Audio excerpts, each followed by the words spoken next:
9, 8, 7, 6, 5, 4, 3, 2, 1, 0. Women's Wrestling Talk, the #1 women's wrestling network on the planet.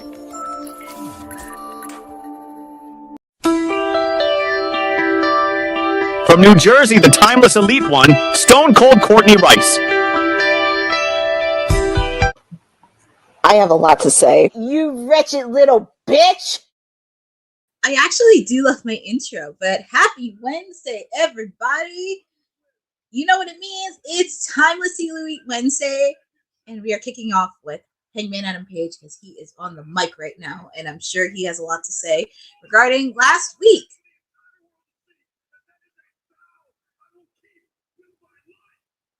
Yeah, pretty much he's saying what he said last week, and he wants that title. He wants that AEW World Heavyweight title.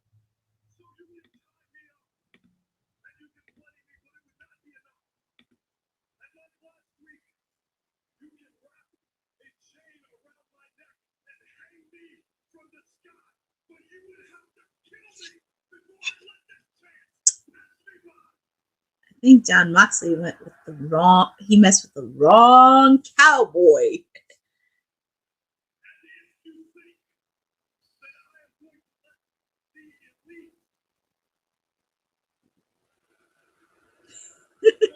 And they're in California.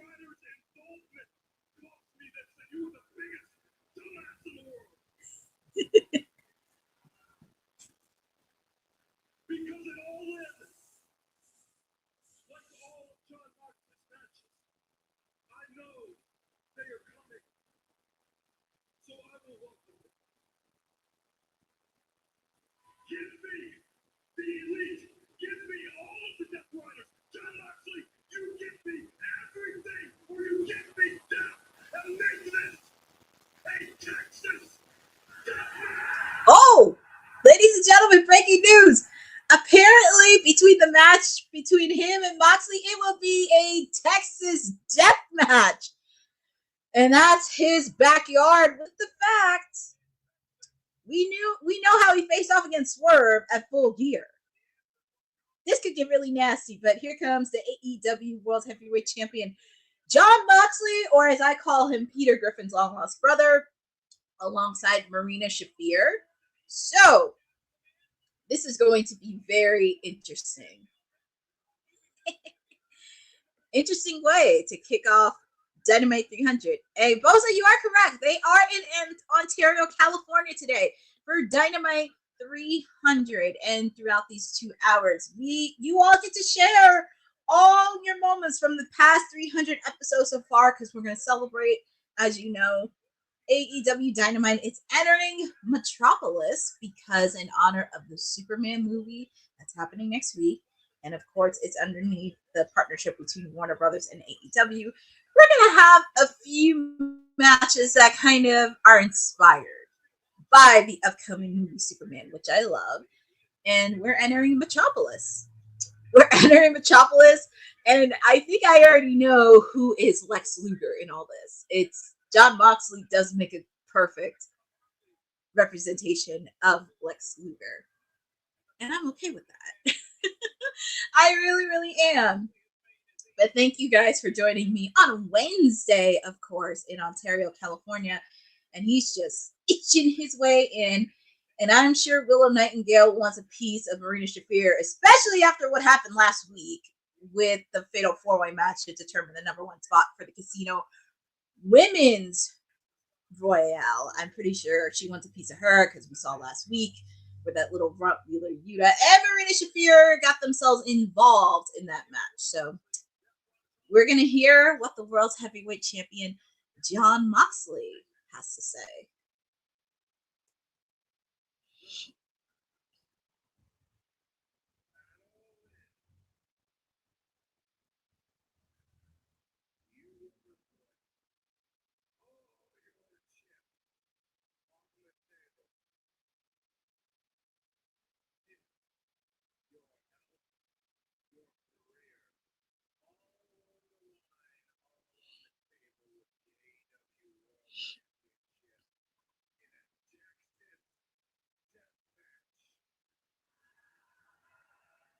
I don't see why not. John should used to be to these types of matches. He's been in many of them.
I can tell Moxley's not welcomed in Ontario, California.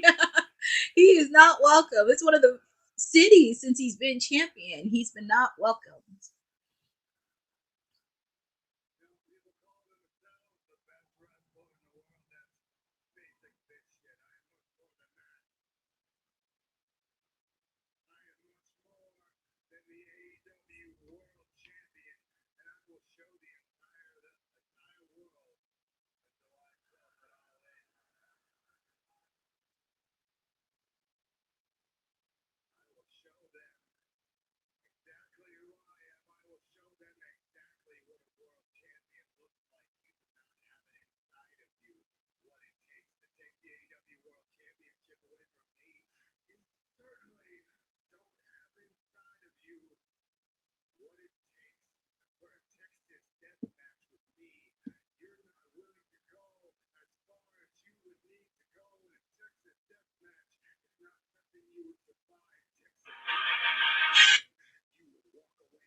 I hope Moxley knows Hangman has faced off in many.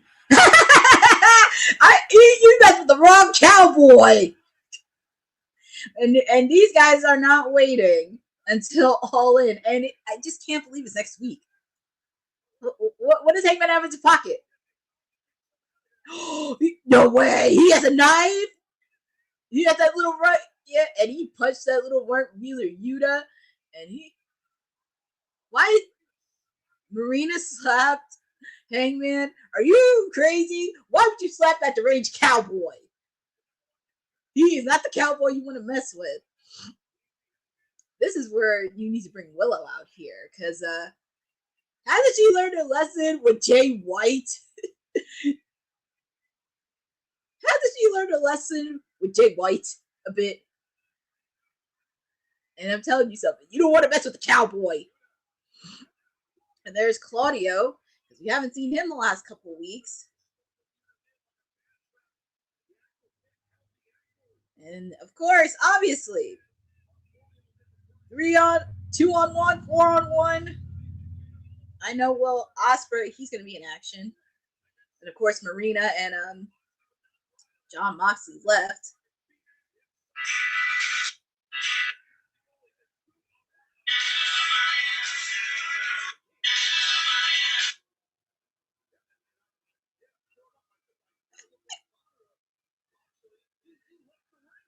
Yeah, he did leave, of course.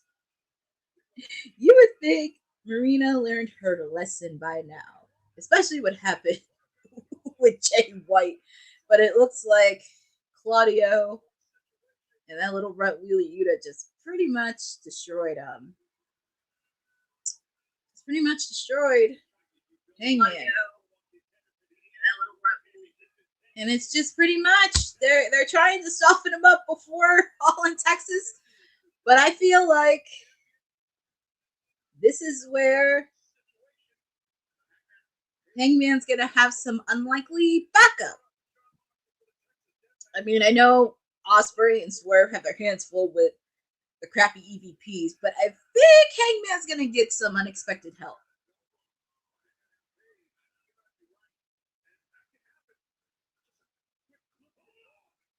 Oh, look at Hangman! I thought.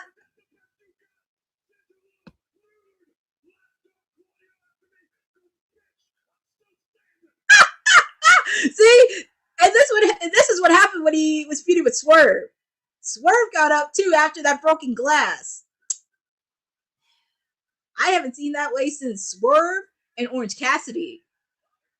But Claudio came back in the ring.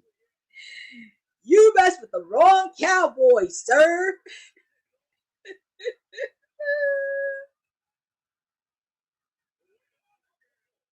Ooh, Samoa Joe. That's another guy you don't want to mess with, Samoa Joe.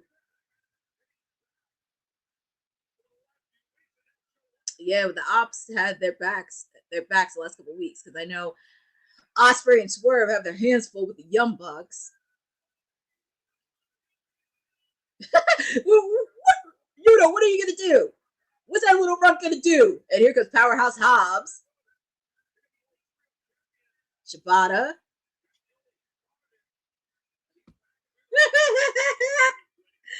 Oh my god. You better watch your back, cowboy. Did she learn her lesson when she faced off against Jay White?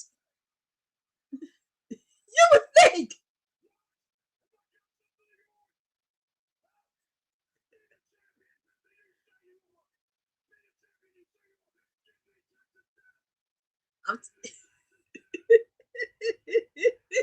You better give him a Texas death match, sir.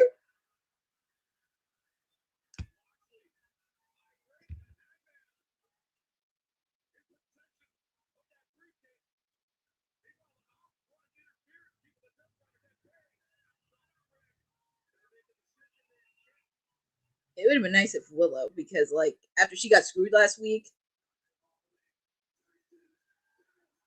Well, it's official. Moxley made it official. It is now a Texas death match. Hangman Adam Page, Jon Moxley at All in Texas.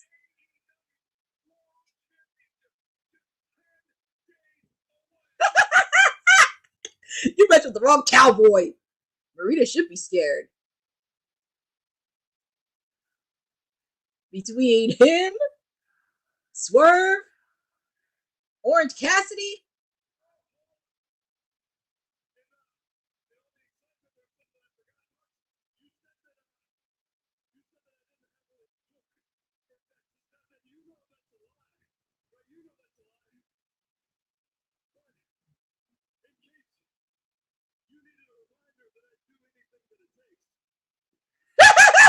See?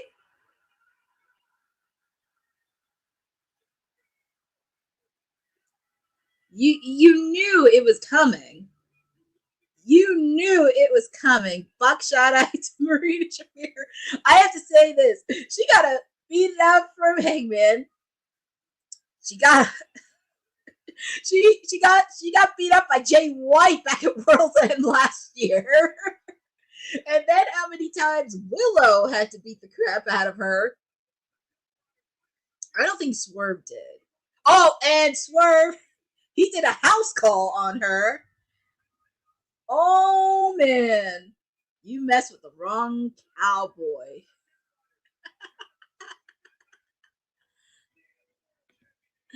Announce what we got from... Oh, my God. See? Wow. Well, as I mentioned, AEW Dynamite 300, we are entering the city of Metropolis. Oh, hold on. My client's on. And I think she's talking with Lois Lane, the actress that's playing Lois Lane.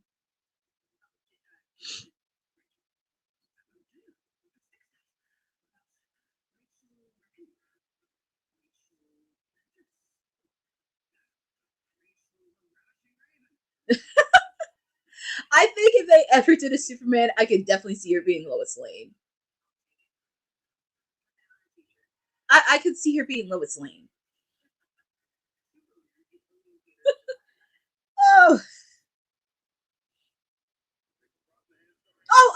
And speaking of my client, Toni Storm, well, I should say she was Carmen Sandiego the last 2 weeks, and she did so well. What's she doing here? I mean, I know she has a big match next week.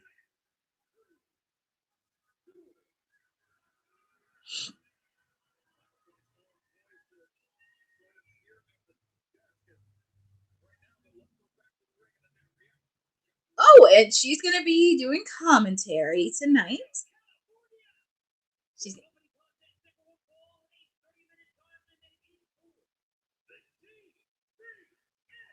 And we are kicking off the first match with the ladies, which is very interesting because we got Mina Shirakawa taking on Mercedes Moné for the TBS title with my client, the Timeless One, Toni Storm, in commentary. This is not the first time these two ladies fought. If you remember, they faced off at Wrestle Dynasty, Wrestle Kingdom during that weekend in New Japan. And also, they were in that triple threat match for the New Japan Strong Women's Championship where AZM got the victory where she pinned Mina Shirakawa. So I'm excited for this. Oh, look at my client. She has the stake. She has everything. Oh, man. I want to see how she does it. Well, I mean, I would do that too if Mercedes did that during her few matches. So we shall see how this goes. But yes, Toni Storm would definitely, honestly, if it was a Superman movie, she would definitely make a good Lois Lane. She would. She would make a good Lois Lane. But we have the CEO, Mercedes Moné. I'm not sure if you guys watched WWT Live last week, because it is not far from our own panelist said, because he lives not far from the arena. So I'm sure he is rooting for his client, the CEO, Mercedes Moné. I understand a lot of people are picking Mercedes, obviously, because they think of it as a win. But the most dangerous that you can have my client is when she has her back against the wall. And it's pretty much a lose-lose situation for both of them because Mercedes, I get it. She has 6 belts. But there's a lot more to this story. There's a lot more to this story. And actually, I kind of want Mercedes to win tonight. Because if there's anybody that I want her to give the first loss to, it has to be my client, Toni Storm. Because outside of Thunder Rosa, and outside of Thunder Rosa, she's the only one that she hasn't faced off against yet. Next to Thunder Rosa. But we're starting off with our TBS title match. Mercedes Moné, Mina Shirakawa. This is going to be a fun match between both of these ladies with my client, the Timeless One, Toni Storm, at ringside. Thank you guys for joining with me on Timeless Elite Wednesday because this is a special edition because this is the 300th episode of Dynamite, and we're entering the city of Metropolis in honor of the Superman movie that's happening next Friday. It looks really good. I highly recommend it, but this is definitely our first match. We also have some other matches happening tonight. We have a 4-way spot for the number 2 spot in the men's casino gauntlet match. We have MJF, Brody King, AR Fox, and my client, Anthony Bowens. Kota Ibushi, after his first match back since returning, he's facing off against Kazuchika Okada. And we're also going to have a few heroes versus villains in honor of the Superman movie. Of course, on the hero side, you've got Will Ospreay and Swerve Strickland taking on Dralistico and the Beast Mortos. And also, another heroes and villains you have for the hero side, you have the Ring of Honor World Champion. Oh, hold on for a second. 1, 2, kick out by Mercedes. We have Bandido, Kyle O'Reilly, Roderick Strong taking on the villains Konosuke, Takeshita, and the Young Bucks. So it's going to be action-packed. Very excited. Very, very excited. Oh, wow. Number 2 spot is on. Yeah, I think we never had it for the men's. It's usually the number 1 spot, but I'm very excited. And I'm so excited. Anthony is going to be in the match. It's going to be fun, fun, fun. I mean, of course, you're going to have MVP and the Hurt Syndicate lurking. I would not be shocked if Max Caster tries to screw Anthony Bowens, because there seems to be a lot of friction between those two. I would not be shocked if that happened. I mean, of course, Billy Gunn's going to be at ringside, but don't be shocked if the Hurt Syndicate tries to interfere, because, of course, we'll probably see Speedball Mike Bailey and Kevin Knight jet speed. Oh, Mina! I'm sorry. I had to take a breather for a minute. She was just doing the CEO dance, but she just mimicked it so flawlessly. She just has so much energy. I love her. And also, I'm very excited that she will be at WrestleCon next month in my neck of the woods of New Jersey. Hopefully, we get a chance to interview her, because I know she's going to have a long line, because everybody loves Mina. And we do. And it looks like Mercedes is copying my client, thinking she's going to get the women's title. So, as I said, we shall see on that. But also, just a reminder, not only AEW Dynamite is celebrating 300, we also have Collision celebrating 100 episodes this Saturday. On Collision, of course, one of the matches that we have is FTR taking on the Outrunners. So I'm sure we're going to probably get a lot more matches happening for Collision 100. But feel free to put out on the chat on what are you guys' favorite moments from the past 300 episodes of Dynamite. I will give a few of mine. I'm sure if you watched WWT Live in the past, you'll know the reason I am watching AEW. One of the reasons I watch AEW is because of Toni Storm. And I had the chance to meet her at a meet and greet. And this was right after she got released from WWE in 2022. And this is when a lot of things were starting to heat up. She didn't have many people coming to her table. So I had a chance to sit down with her, chat with her for a bit. And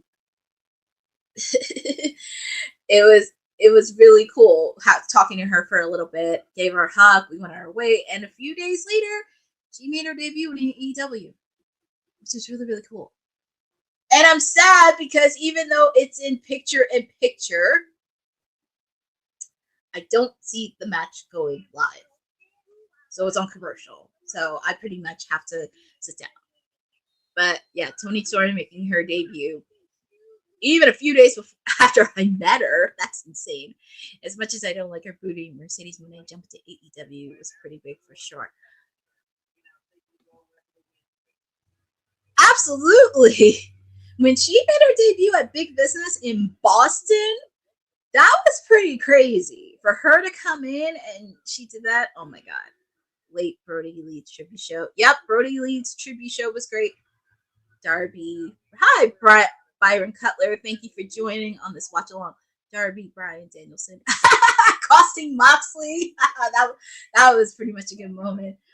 Definitely feel free. It's Dynamite 300. So please keep them coming on what moments that you have for the past 300. I mean, of course, Toni Storm debuting on AEW. Also, of course, Hikaru Shida beating Saraya for the AEW Women's Championship match. And I believe that was the main event on an episode of Dynamite. And it was a very treat to have a lot of ladies in the main event. And I thought it was so cool that Hikaru Shida won it because I believe that made her a 3-time AEW Women's Championship match. And also, of course, when they did the tribute to Mark's brother Jay Briscoe, his unexpected death shed a lot of shockwaves throughout the world. So I did enjoy the tribute to Jay Briscoe. But we are back live with the TBS Championship match. Mina Shirakawa, Mercedes Moné. My client Toni Storm, she's eyeing. She hasn't even touched her steak. She hasn't touched anything on the table. That's why you know she's really watching this match. And she did promise Mina she was not going to interfere and cost her the match against Mercedes. No matter how many times Mercedes tries, to provoke her, but Mercedes has Mina in the submission, and this is not the first time these two ladies met each other. And I'm pretty sure Mina wants a piece of her after what happened at New Japan Resurgence.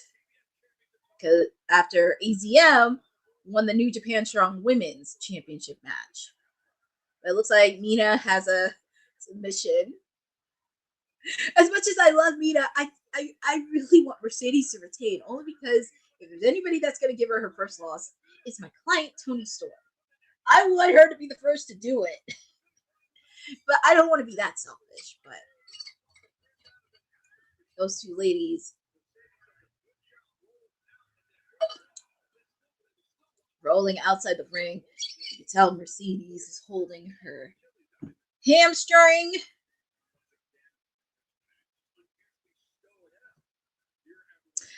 I've been saying this many times. My client would make a good Lois Lane. Toni said she was not going to interfere. But I will say it will be a good match between those two ladies. I hope it definitely be one of the best matches of the night. And as much as I would love for them to main event, after hearing the stipulation between Moxley and Hangman, yeah, I think there's something that's about to happen in that main event. Oh, nice move by Mina to Mercedes.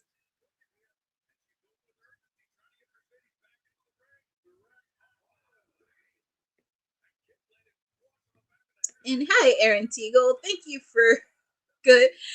for joining on this watch along for Timeless Elite Wednesday. I know we didn't have WWT live today because we're kind of enjoying a summer break in a way, because a lot of us, we got a lot of responsibilities happening, but we make sure we keep our watch alongs in good force. Like myself, of course, I have Timeless Elite Wednesdays. My sister Honey's keeping it down the fort with Honey Night SmackDown, and said whenever he's here, he tries to do Monday Night Mare. And then, of course, our wonderful councilman, he tries to do Tuesday night for NXT.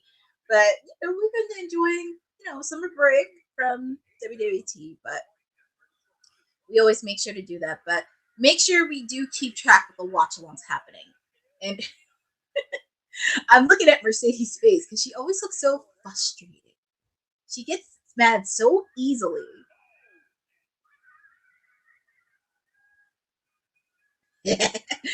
Mina punching her in the face.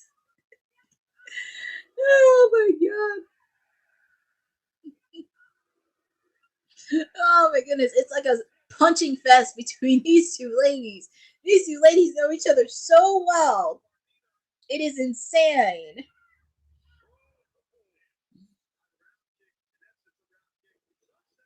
Oh, nice sunset flip. Nice move by Mercedes.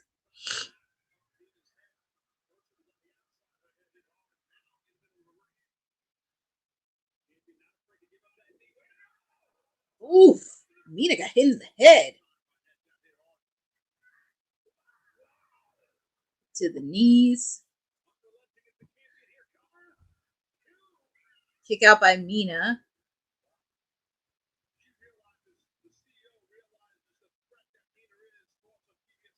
Well, she should. Well, Taz, obviously. She faced her twice. Mercedes has faced Mina twice in big matches. She's no slouch. She is no slouch. And Mina targeting the knee.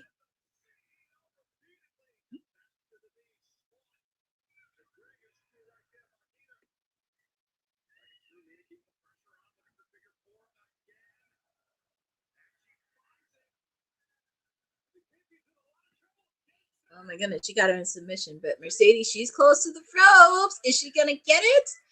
And she did by a finger. By a finger. The 6-man is a preview for next Friday. Yes, Bowser, you are right, because Ring of Honor, Bandido. And it's funny, we were talking about who is Bandido's ex-opponent. Bandido will defend the Ring of Honor Championship against Takeshita, and it is official. Athena will take on Thunder Rosa. Got made by Mercedes.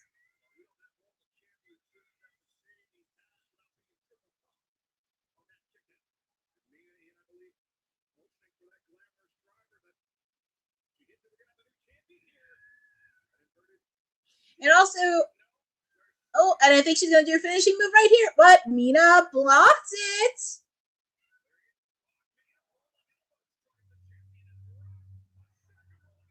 Oh my goodness. She kicked her in the back of the head. She really kicked her. Mina, she's on. Oh, Mina, you are on fire. She is on fire. But let's see, is she gonna do it? Is she really gonna give her her first loss? Kick out made by Mercedes.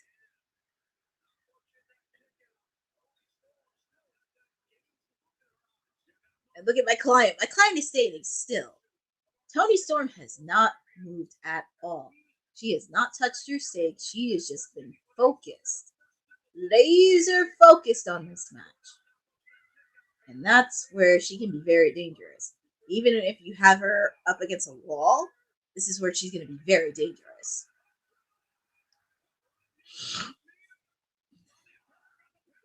Quick kick out made by Mercedes. And it's 30 minutes. I would not be shocked if this match went into a draw. I would not be shocked. Ooh, that has to be a nasty, nasty, nasty one.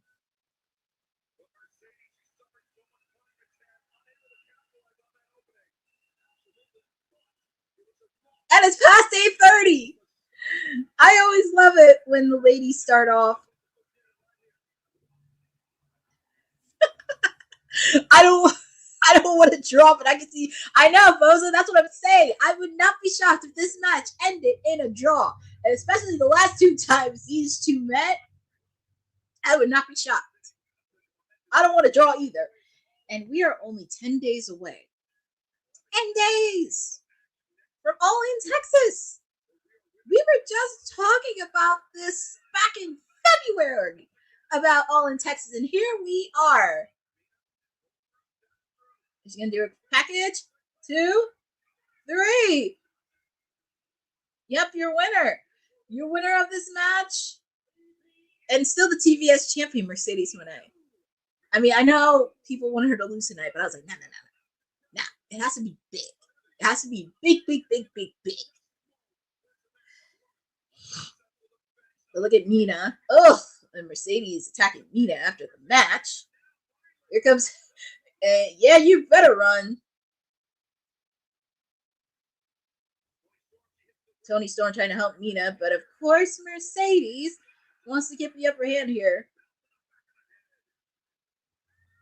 You would think I know when she's going to lose.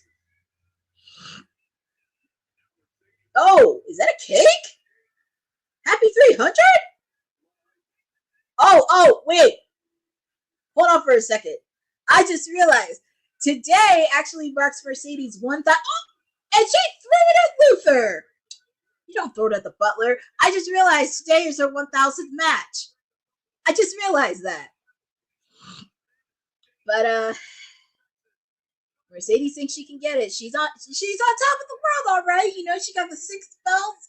She's in love with the beast. Her love life's getting better, but soon enough, it's gonna come crashing. I'm just saying. I know, Boza. Talk about it. And this actually happened with my client, Jamie Hayter, with a weak ending. But as we mentioned, we also have another big match. Kenny Omega, Kazuchika Okada, but Okada will be facing off against Kota Ibushi. And also we do have some matches that are heroes versus villains in honor of the Superman movie. But also the fact, too, as I mentioned, we are entering Metropolis. We got some interesting heroes and villains, which I love. And, oh, we got these two idiots, the Young Bucks.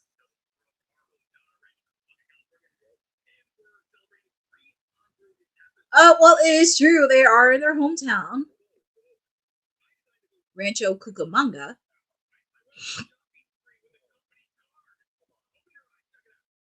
What do they get? They got a limo that says the Founding Fathers.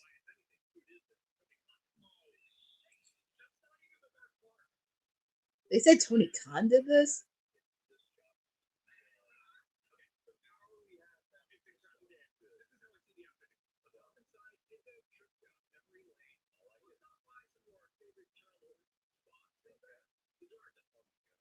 Well, I could see Tony Khan doing the thing. All right, let's see. Rancho Cucamonga. They're taking people in their hometown. Their middle school. I know exactly. I was like, I can't see Tony Khan doing this. They went to their middle school.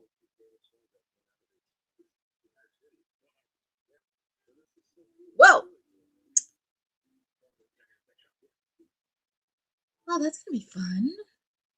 Well, that's really interesting. They took to their hometown, but I guess. But I'm not going to lie with the Young Bucks or the shitty EVPs, but I'm going to call them the Team New Hardy Boys. That's what I'm going to call them. They're like a retail knockoff of the Hardy Boys, except for the fact that Matt and Jeff don't do a lot of super kicks.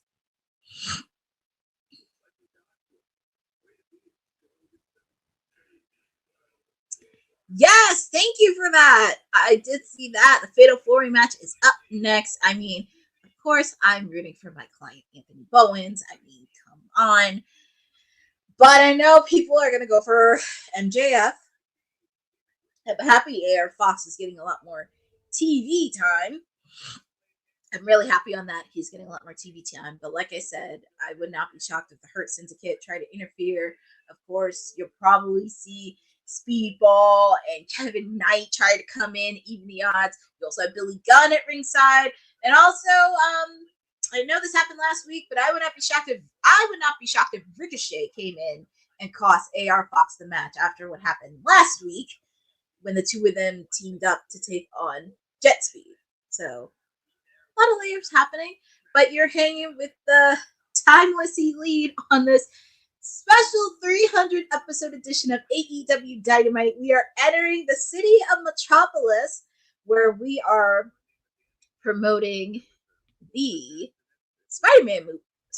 Superman movie that's happening next week. One of the things I wish they did, and I know they do this for themes or whatever, I just wish they kind of made the whole arena like a Metropolis, like how you would see in Superman. Just make it that way as a theme where it really kind of embrace it. And also, it would have been cool if you had the person that plays the lead of Superman and Lex Luger like at ringside and just have him be in a backstage segment. That would have been so cool to have, at least to continue the promotion of the movie Superman.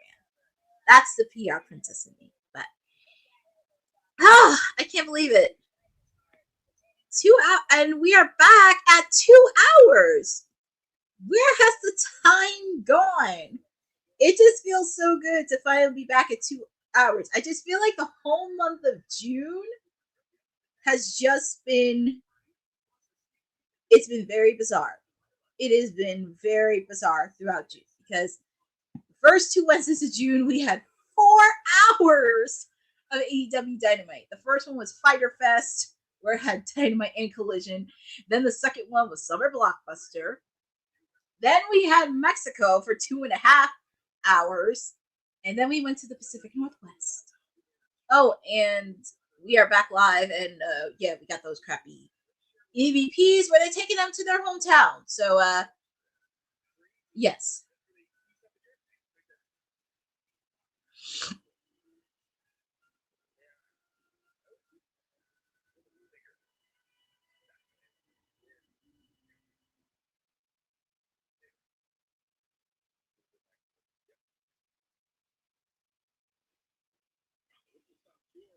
Well, I guess that's off the tour, but we are back live with the Fatal 4-Way match to determine the number 2 spot for the men's Casino Gauntlet match. And here comes MJF. Hi, Jay Hendry. Thank you for joining on this special edition of AEW Dynamite 300. Also, feel free, because we're celebrating 300, feel free to put some of your best moments from the past 300 episodes of Dynamite on here, because we're going to be celebrating all 2 hours on this show. And like I told you, he's accompanied by the Hurt Syndicate. Like I said, I would not be shocked if Speedball, like I said, I would not be shocked if Speedball and Kevin Knight come in, because just me, they want a piece of them. Now that most sports finish their seasons, Dynamite should be 2 hours. Yeah, it should be till October, because that's when the World Series happens. So I think we're good to go. Jay Hendry, is Dynamite changing from 2 hours? No, Jay Hendry, just to let you know, a little quick FYI. So if you haven't been watching AEW Dynamite from the beginning, it is on TBS. So normally it is 2 hours, but sometimes a lot of programming changes because basketball's on there, baseball's on there, soccer's on there, even with the Olympics. So sometimes it does have to change a little bit. And I know there was a few times they had to do 4 hours. Sometimes they had to shift like Dynamite and sometimes Collision. So, but Dynamite will be on for 2 hours. And there's one of my favorite people from Jersey, Anthony Bowens. I'm very surprised Billy Gunn's not at ringside, because I know there was a lot of tension between them after Summer Blockbuster, after he lost to Kyle Fletcher.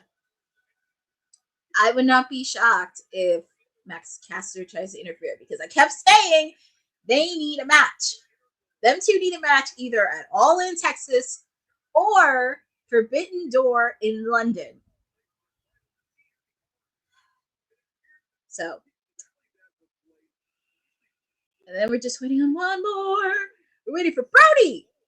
I know he doesn't have his tag team partner, Buddy Matthews, because he's still recuperating from his injury he suffered at Grand Slam Australia earlier this year. But sending wishes to Buddy Matthews. I hope he gets back soon, because I would love for Brody and Buddy Matthews to get a shot at those tag team titles. I would love for them to do that. Yes, they did. Jay Hendry, you are correct, because this is the final season. This is actually the final season of Inside the NBA on TNT. They are moving back to one of their original homes, NBC, later this fall. So right now, TBS still has baseball. TBS still has baseball. TNT, they're now doing NASCAR. But here we go. We are in this match. Of course, the Hurt Syndicate. And like I said, I would not be shocked if Kevin Knight and Speedball came into the match after last week. But if I were Bobby Lashley, I would get the heck out of the ring, especially if you're with Brody. I will say Brody is not intimidated. Hi, Roland Bird. Thank you for joining on this watch along for Timeless Elite Wednesday with me. We are in a fatal 4-way match for the Men's Casino Gauntlet match for the number 2 spot. Brody King, MJF, AR Fox, and my client Anthony Bowens. So, you think Brody's gonna take a? You think Brody King is gonna take a bribe?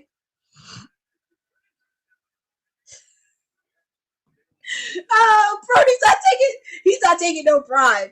See, if Buddy was here, I'm gonna tell you something. If Buddy Matthews was here, this is where it's gonna be very interesting, because Buddy Matthews is not afraid of anybody. Oh, Buddy. I really can see Buddy. Ugh. See, that was funny. If Julia Hart was there, she wouldn't allow Brody. I know exactly. I feel, yeah, if Julia was there, it's just a shame, because Buddy's not there. He's hurt, and it's like, oh, he would have been so fun. But as I mentioned, I could see Kevin Knight and Speedball coming into this match, but don't mess with Brody. Because I mean, the Hurt Syndicate's doing great. I mean, since they've been in AEW, poor Anthony. Since the Hurt Syndicate became an AEW, they do have that star quality in them. Had I got the notification that we were streaming, I would have been here earlier. Oh, and of course, we have our producer from the future, Dylan, coming in, or AKA, he calls himself the receipt collector because he collects receipts, and that's why he's our producer. I know. I was wondering where Taz was. I know, because I'm like, where is Ian?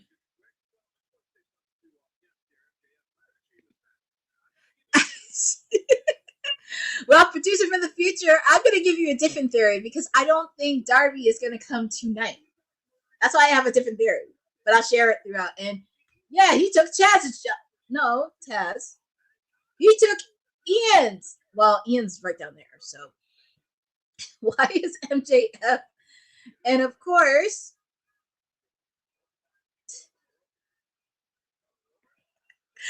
Boza, I'm going to give you a theory on why I think that, because I shared it last week. I will give you a theory on that, because I'm watching my client, Anthony Bowens. I'm making sure of it. But like I said, I would not be shocked. Like I said, I would not be shocked if Jet Speed came out. Because I'm going to tell you something. Brody, you don't want to mess with Brody. And I guess, and also, AR Fox got a thumbs up from Shelton Benjamin. Oh, I'm sorry, Dylan. I hope you're feeling a lot more better after COVID, because that's no joke. I hope our producer... Oh, and look at Brody! I wouldn't mind seeing a match between him and Bobby. And, of course, this match is no disqualification. It's a 4-way match, so obviously... I just realized it. No disqualification, but the match... So, if you're watching picture-in-picture on TBS, you'll notice it says Summer Blockbuster instead of saying AEW Dynamite 300. So apparently there's been a little technical difficulties that they've been having. So it happens. I mean, show must go on. But always good to see our producer from the future, Dylan, hop on. He collects a lot of receipts. But as I was saying, Boza, because I do have a theory in all this, I don't think he's going to show up in the Texas Deathmatch automatically. I think because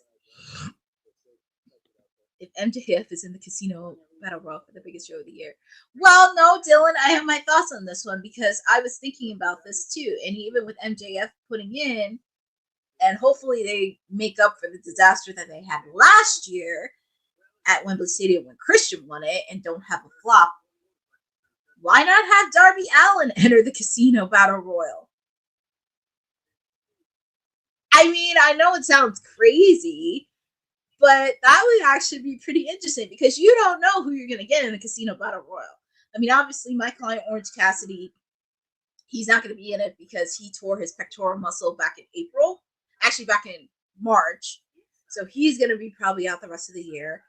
We could see Jay White coming back during the Casino Battle Royale. But I could see Darby Allin coming in to the Casino Battle Royale. He just has to show up, don't announce anything. And actually, this would make a lot of sense because if he wins it, he does have a contract for a world title match. And he can cash it in anytime, any place, anywhere. And let's just say, if Hangman doesn't win, if Hangman does not win the world title, and pretty much you destroy every single person, Darby Allin comes out, cashes in, and beats a new world heavyweight champion. And that's how you really win the battle, because also they're battling with WWE on the NXT Great American Bash, and they're also with Saturday Night's Main Event. So that's also another thing to do. But we are back live with this fatal 4-way match to determine the number 2 spot for the men's Casino Gauntlet match. We have MJF, Brody King, AR Fox, and my client, Anthony Bowens. As I mentioned, 10 days away. And yes, Dylan, Boza answered your question. We do. We do have one, and Chris Statlater is number 1. thanks to help from that Rut Wheeler Yuta and Marina Shafir last week. So, of course, but well, Dylan, we don't know for sure. She may show up, but I just can't see her winning. We could see her showing up. I would not be shocked if she did show up, but yeah, the women's win is going to be very interesting because I can't even give you a clear winner. I really can't. Brody's just been dominating this whole match.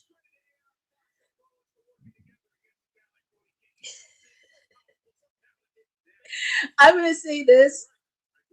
When the Hurt Syndicate came out, I can tell you Brody King was not intimidated by them. Because Brody was like twice, well, a little bit twice their size. But like I said, I would love to see Brody and whenever Buddy Matthews comes back. Whenever Buddy Matthews comes back, I just want to see them be tag team champs again. I just want to see them be tag champs. And Anthony, he's put in the work in.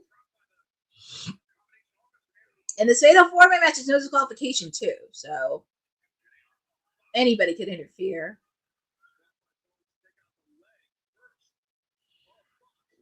Anthony's doing the work.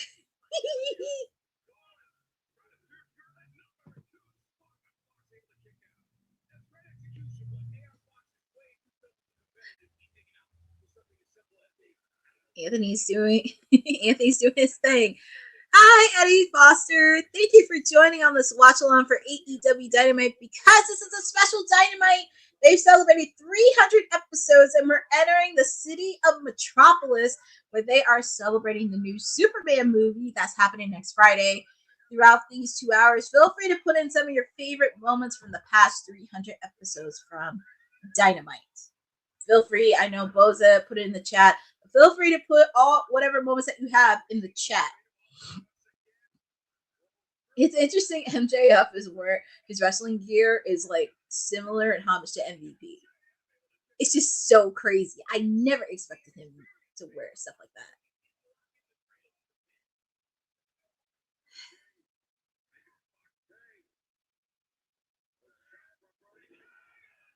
Brody! Dylan, I did see your comment on that. I'm going to give you my thoughts on it after this match because this is actually a really good match. Because this one needs a lot of thinking. And I may do it when it goes on commercial. But Brody. I will say Brody has been having a really good singles run.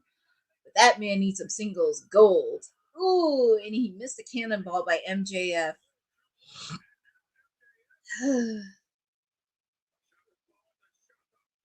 I know people think MJF is an easy winner, but that's just me. Great athlete.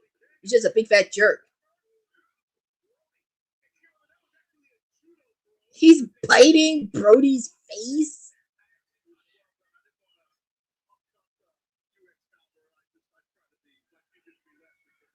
And of course, MJF is a chair. But just remember, this is no disqualifications for the Fatal 4-Way. No disqualifications. I believe. Yeah, no disqualifications. Brody! Brody punched him. He punched him when MJF had that steel chair. Boom. And triple cannonball by Brody King. If that man does not have singles gold by the end of the year, I don't know what to do. I don't know what we're doing. That man needs singles gold.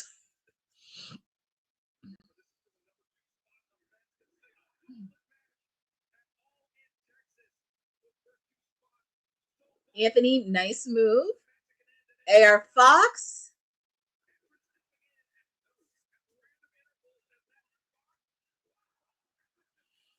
Nice move by Brody.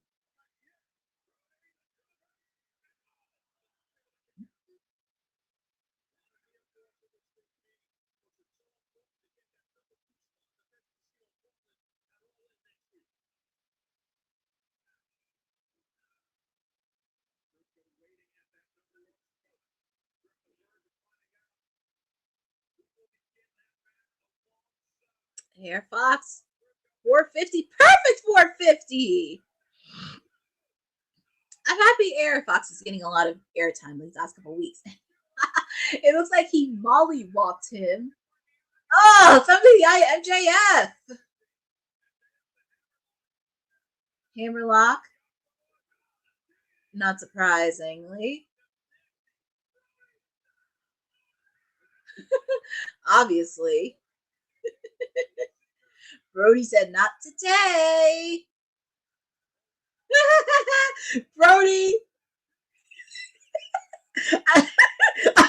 I'm sorry. I'm looking at MJF's face and it looks like he's in a daze. Like he does not know where he's at. Oh my goodness.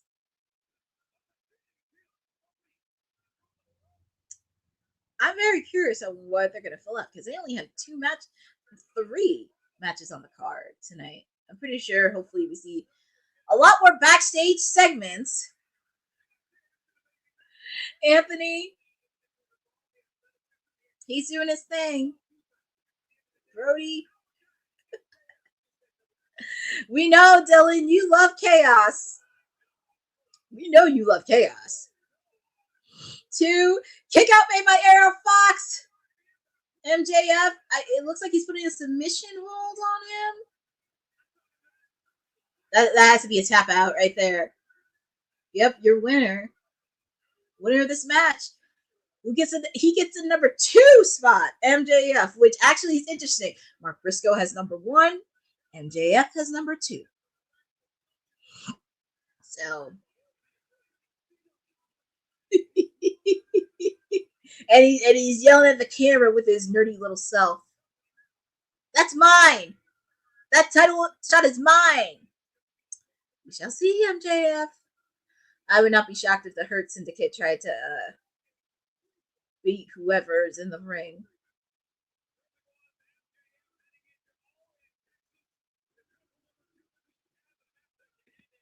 I know, shocker, of course. Mark Briscoe number 1. Ooh, and here comes Mark Briscoe. Speaking of Mark, I hope he doesn't come alone. But he's got a mic in his hand. Mr. Mark Briscoe's gonna speak. Oh my God! MJF has a tiny kosher pickle.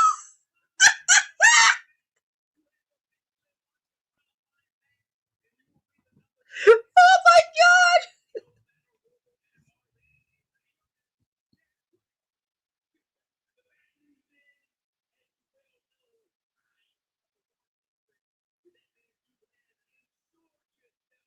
Yes, you are. Yes, you are. You're facing off against Mark, sir.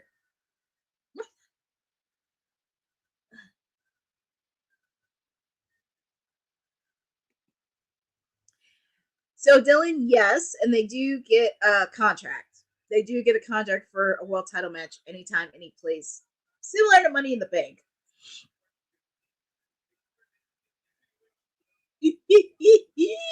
Kosher pickle.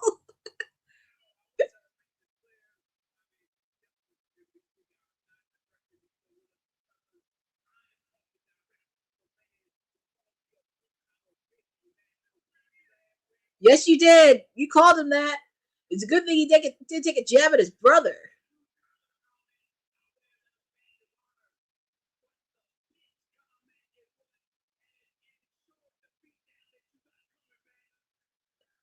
Oh, he's going to get it. Don't worry, Mark. He's going to get it.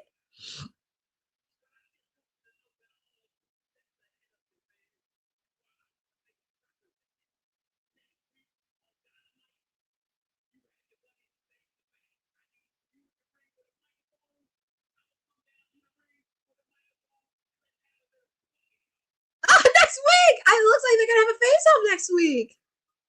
MJF, Mark Briscoe. They're going to have a face-off next week.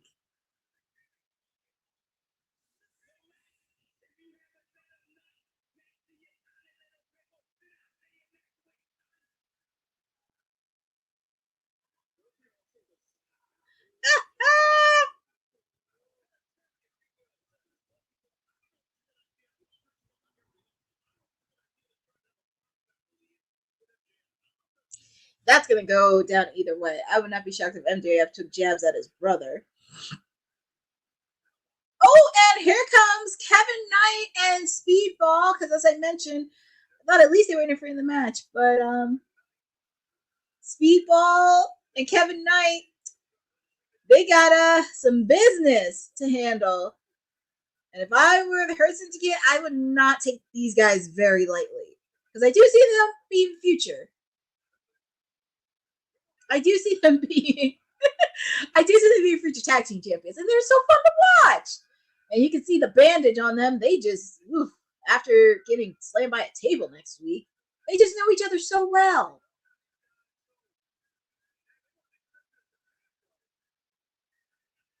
I just love the two of them. Oof. Mark should have came out. I don't know why Mark didn't come out with them. Oof. And they still got the ribs on them.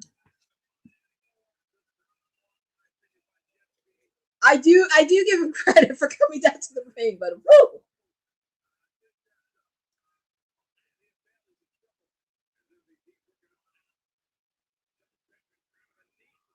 Yeah, I know. Like Jet Speed tried to, but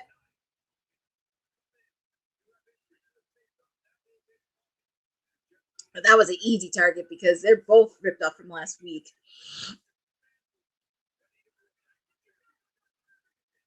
Oh my goodness.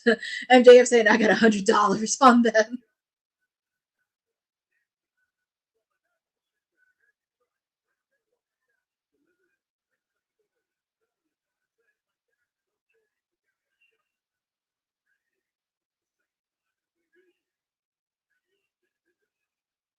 Kevin Knight said he didn't finish it. See? I told him they underestimated them.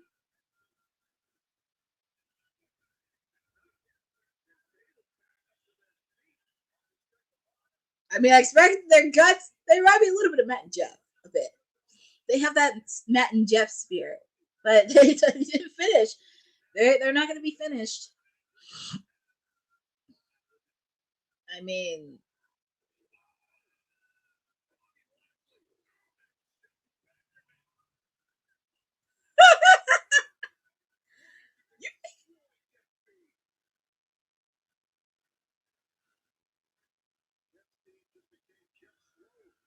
I know.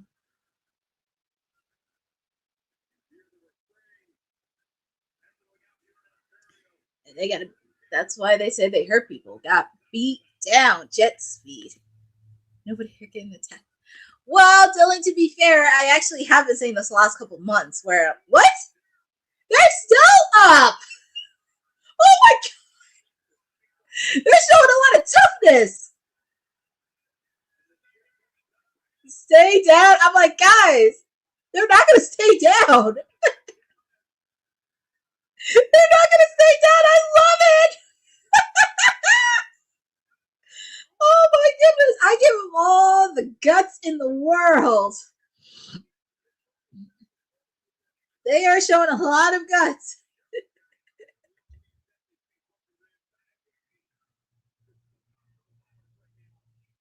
But I think they're going to send a message to every single person in the tag team division.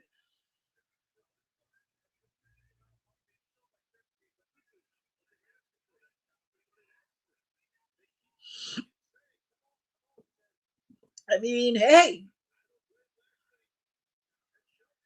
I mean, I can't, but oh my goodness.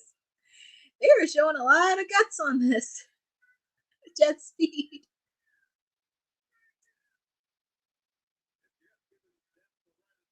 MJF running his mouth. Oh my god. I give credit to Jet Speed because I am starting to like him a bit, but they just have that tenacity energy where they won't quit. But that's the mantra of the Hurt Syndicate. And of course, MJF was running his big fat mouth. Somehow I know Boza is going to turn this attempted murder. What? Hold on. Kevin Knight has a mic. They are still alive and kicking. Oh my god.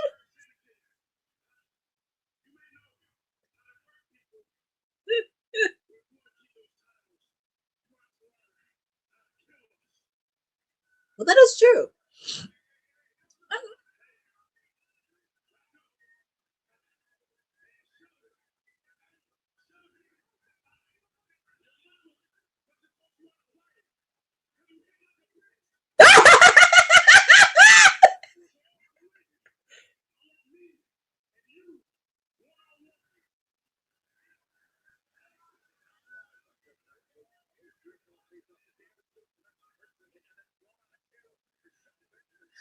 So Kevin Knight threw out the challenge to face off against Shelton Benjamin on the 100th episode of Collision. Oh my god. Well, Kevin Knight threw out the gauntlet and challenged Shelton Benjamin on the 100th episode of Collision. Wow. Ashley Perez. Hey, Ashley Perez. Thank you for joining on this watch along, the special 300 episode edition of AEW Dynamite, because we're entering the city of Metropolis. I know I said Moxley was Lex Luger, but I think the Hurt Syndicate are the Lex Lugers of AEW. I'm just saying. So, but as you mentioned, MJF got the number 2 spot for the men's casino Battle Royale. He got the win on that. I'm just catching up to speed. Hold on. I'm catching up to speed on everybody's comments because I feel like the comments were hot after the match. Let's see. Because Dylan, I know you asked me a question. Yes, it's back to the drawing board for my client, but he'll be fine. I'm not really worried about it. Who wants fake TK? Fakey head doesn't care. The Superman suit. I see more of Tony Khan as Clark Kent in a way. I see him more as a Clark Kent. And also, speaking of which, Tony Khan was on the Rich Eisen show last night. If you don't know who Rich Eisen is in the football world, he is a sports broadcaster, analyst who's been with SportsCenter for many years. Then after he left ESPN SportsCenter, he went to NFL Network and became a head analyst for Good Morning Football. Game Day on Sunday, on NFL Sundays, Game Day morning. He was definitely on there. He has his own show called The Rich Eisen Show, where he has many people throughout the entertainment field, not just in sports, but entertainment, talking about not just their careers, but also the NFL. Tony Khan was on it last night. If you do not know, he is the Chief Football Strategy Officer for the Jacksonville Jaguars. So he was on it last night for the Rich Eisen show, where he talked about, of course, AEW, All In, and he really, of course, obviously talked about Jacksonville Jaguars, especially with the picks, drafting Travis Hunter, Trevor Lawrence, but he also gave a good donation to St. Jude's Hospital. So kudos to Tony Khan for that. Now, Dylan, go back to your question. There has been a lot of speculation, if you have not known, regarding Dr. Britt Baker. Some people think that she's leaving AEW. Right now, it's just pretty much all rumors that are happening right now. I can't put my finger on it. I would not be surprised if she stayed, but we shall see. There will be a lot more stories to this development regarding Britt Baker. I know we have not seen her for a while since the 5-year anniversary. And speaking of that, those crappy EVPs are here in their wrestling gear. Obviously, they're heading to the ring because their match is next. They'll be teaming up with Konosuke Takeshita, taking on the Ring of Honor World Champion Bandido, Kyle O'Reilly, and Roderick Strong in a Heroes versus Villains match inspired by the upcoming Superman movie, because this is Metropolis and you need some villains. Well, technically you do have some villains. You have the Hurt Syndicate, you have Jon Moxley, Then, of course, you have these two. I'm just going to call them the Team New Hardy Boys. Because, well, no, Dylan, they've always... Well, the only reason people are cheering for them is because they're technically in their hometown. If they were in any other state, their butts would have been booed. And also, just to let you know,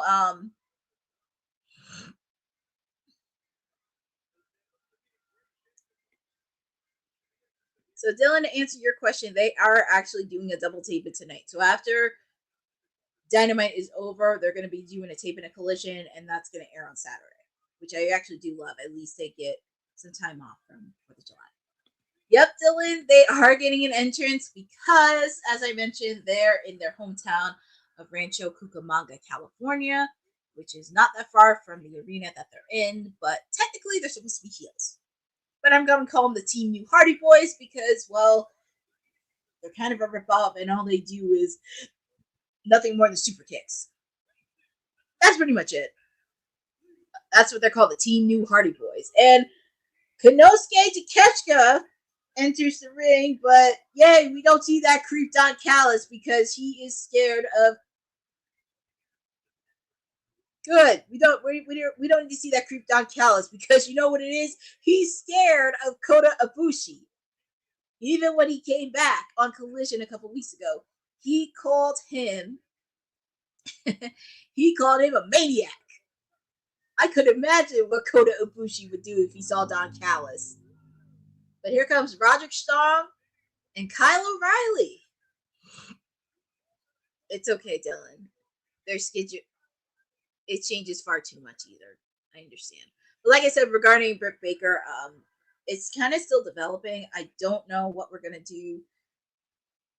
I don't know what's going to happen with Dr. Britt Baker. I know there's been a lot of reports floating regarding what everything happening, but also we shall see because this is developing. I know people are jumping the gun with their socials saying if she's leaving or not, but there have been reports allegedly that she has not spoken with WWE. But I would not be shocked if she did make an appearance at the Casino Women's Gauntlet match at all in Texas, because we haven't seen her since the 5-year anniversary of Dynamite.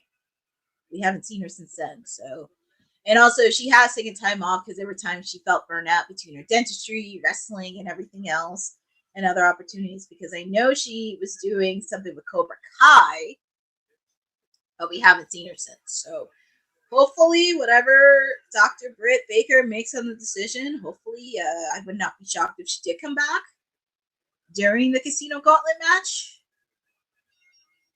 but it'll be a continuing story to develop. So as I mentioned, we have one of two heroes versus villains matches. We have the Ring of Honor World Champion Bandido teaming up with Roderick Strong, Kyle O'Reilly, taking on the villains, Konosuke Takeshita, and those crappy EVPs, the Young Bucks. And it actually goes great because, as Bosa mentioned earlier, Ring of Honor has their pay-per-view next week. I may watch it next week. Not sure if I don't know if I could do a watch along next week for Ring of Honor, but Bandido and Konosuke Takeshita will go one-on-one for the Ring of Honor World Championship match. That match is definitely going to be a good match. Also, we're going to have Athena taking on Thunder Rosa for the Ring of Honor Women's Championship match. I know people think about like Athena's going to retain, but I have a feeling Thunder Rosa may be the person to dethrone her. And if Thunder Rosa does that, you will see Athena be in the Women's Casino Gauntlet match. There will be a lot on Evolution 2 next Sunday. They haven't. Well, Boza, I think regarding the women's, it's going to be probably the AEW Women's Championship match. I don't think it's going to be TBS. I do think it's going to be the AEW Women's Championship match. Same thing with the men. It's going to be probably the AEW World Heavyweight Championship. Sing Thunder Rosa is going behind the paywall. I know, Boza. I know. Because that would have been a really good match too. But I guess Ring of Honor kind of needs that draw in, which really stinks. But that would be cool for Thunder Rosa to get the Ring of Honor women's title, because I feel like it could bring a lot of eyes to Ring of Honor. She's from Texas. She's on the Busted Open podcast. She has been doing a lot of media tour opportunities. So it would be cool for Thunder Rosa to do that. And I think she can move the needle. And I will say this, if she gets them a TV deal, while Chris Jericho, if she gets him a TV deal and Chris Jericho did it when he was champion, whoosh, that would be wild. And when it goes to Takeshita, ooh, nice move by him. Yeah, Takeshita and Bandido's match is going to be fire. This match is going to be fire. And we are at 9:18.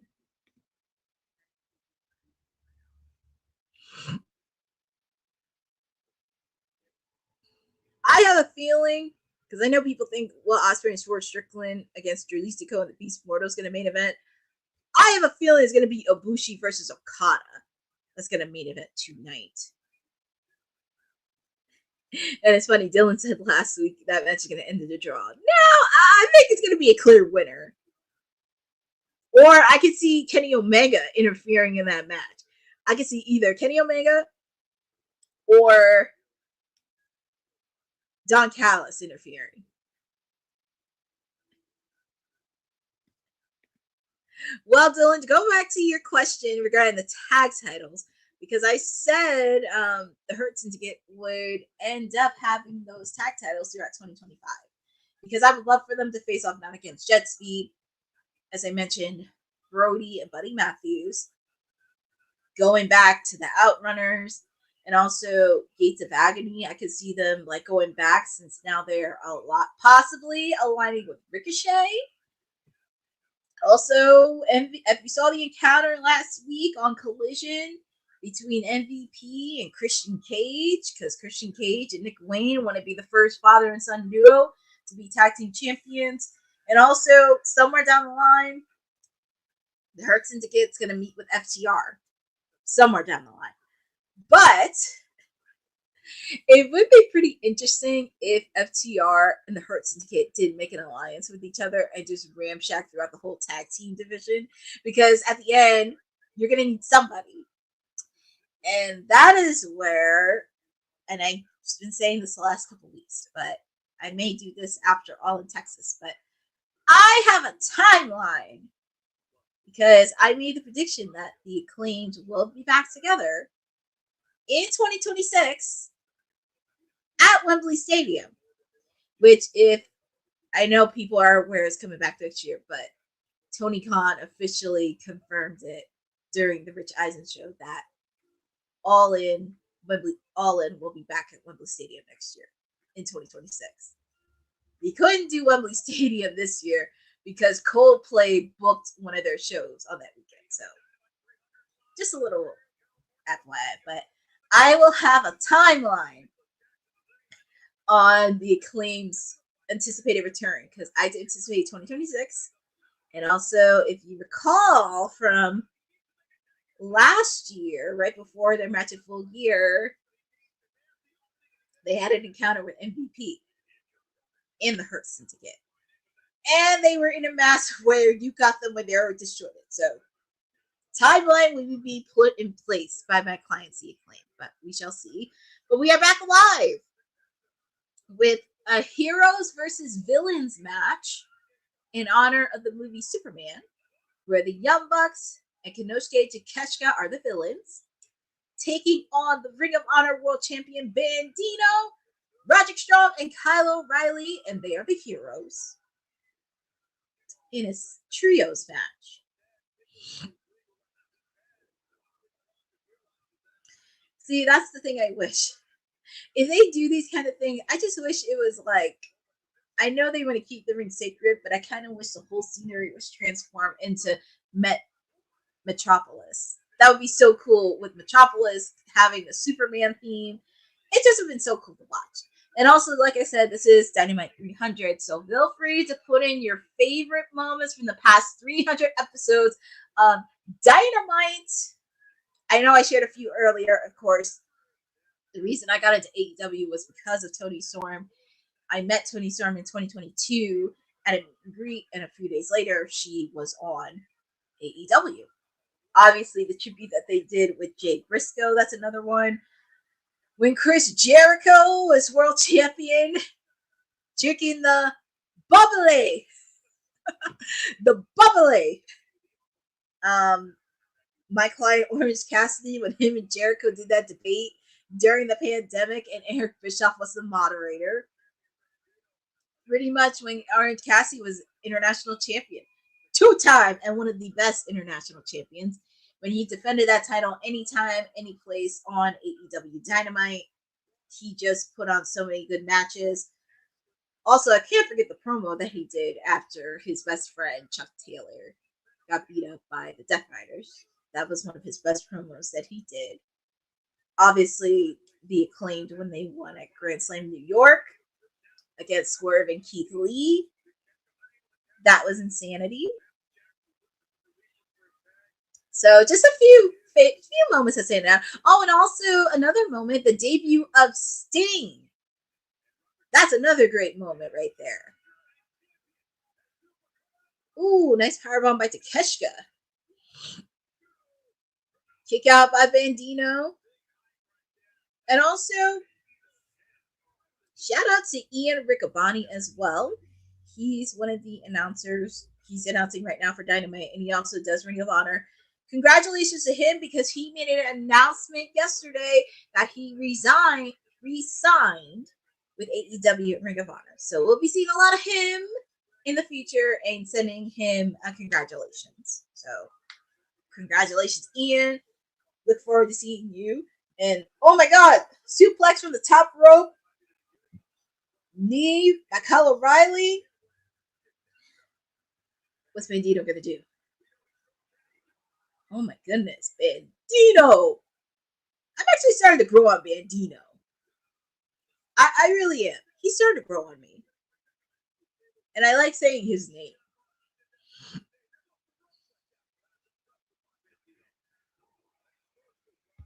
Facebuster. Okay, that's Nick. That's Nicholas Jackson in the ring with Bandido.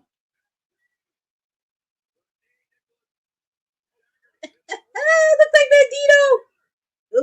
What is Bandido gonna do here?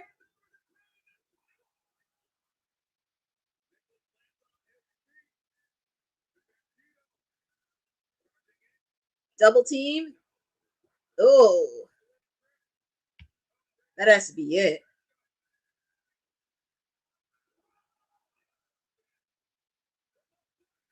That has to be it. Oh, look, another super kick. Yay!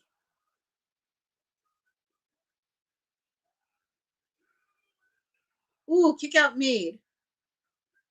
I know, Eddie, that's what I was thinking too. I thought Bandido was done. I was like, I don't know about that.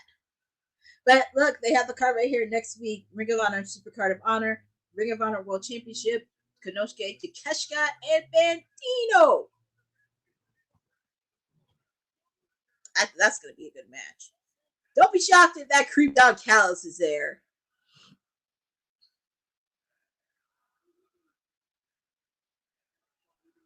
The fans are chanting, this is awesome. And we only have 2 matches left. Oh, look, another super kick. Yay. Ooh, nice clothesline by Kyle. Oh, he's got a submission hold locked in. Got the guillotine. Look at Takeshita. Power. Chop on the knee.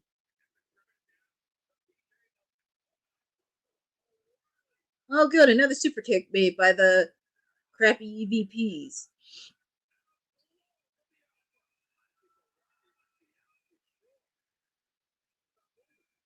Of course, they're going to say EVP trigger. Yeah, they only said that because they're in their hometown. That's why. Not surprised there. There's a power bomb. And the winner of this match, the Young Bucks and Konosuke Takeshita. And that does help Takeshita a lot because it helps build a lot of momentum for his match next week for the Ring of Honor Championship match. And this is going to be Bandido's toughest test. Shockingly enough, we got 2 more matches. And speaking, here comes Swerve, Strickland, and Will Ospreay, and I know they have a match. They actually have a match a little bit later tonight against Dralistico and the Beast Mortos. Because Fitzonado with his coffee. They just ruined their homecoming. Hold on, Swerve has the mic.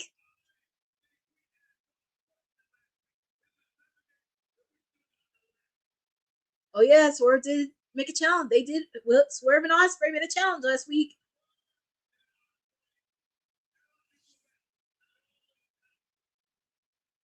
Swerve. I look at Nana wearing the new Reeboks by Swerve and his coffee.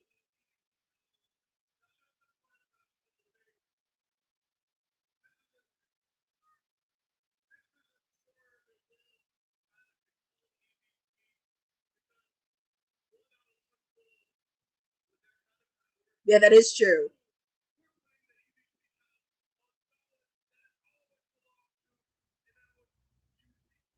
The fans? I thought he was going to say Tony Khan. But Tony Khan's the boss.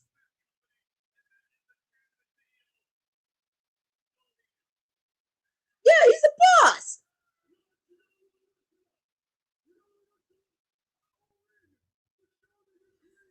I don't think Will can have that much power.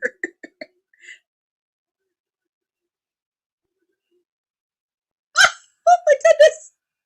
So much language happening. Well, it's professional wrestling. What do you expect?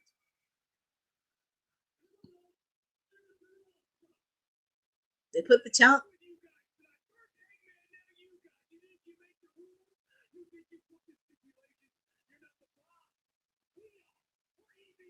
Last time I checked, Tony Khan is the boss. He's the CEO and he's... Where's Tony Khan when you need him? What did they get out of it? Nicholas. Well, it is true. What did they get out of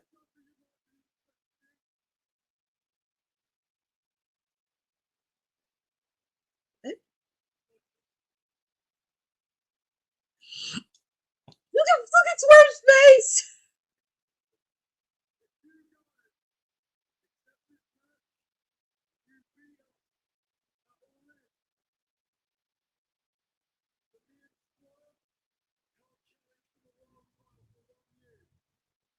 What? What? What? What? 1 year? So,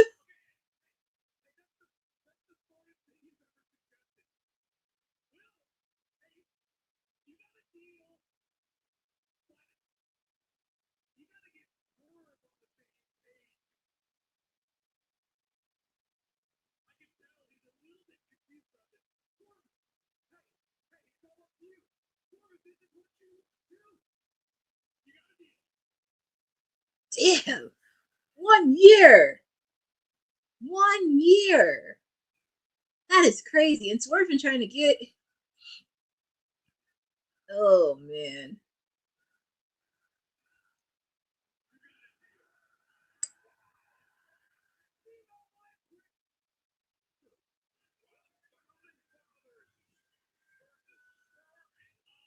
Well,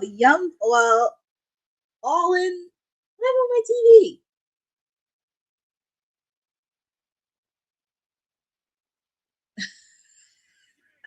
Oh, I was going to say, I think there's been a lot of technical difficulties.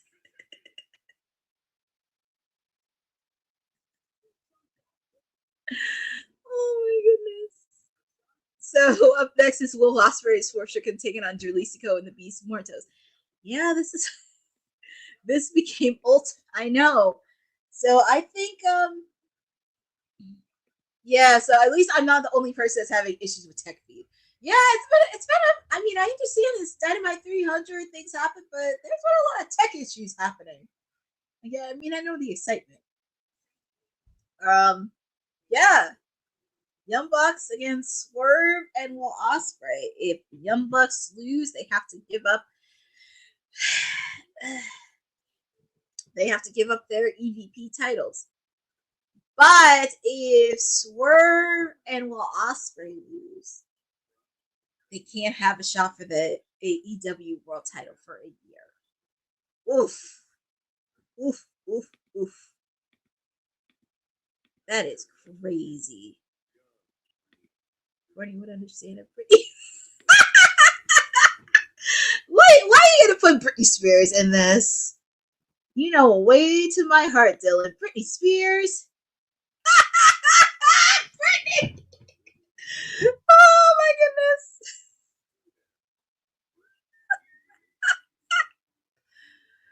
Oh, look who's had to pop in. Yes, said you actually did miss her match because that was the first match that actually kicked off the show.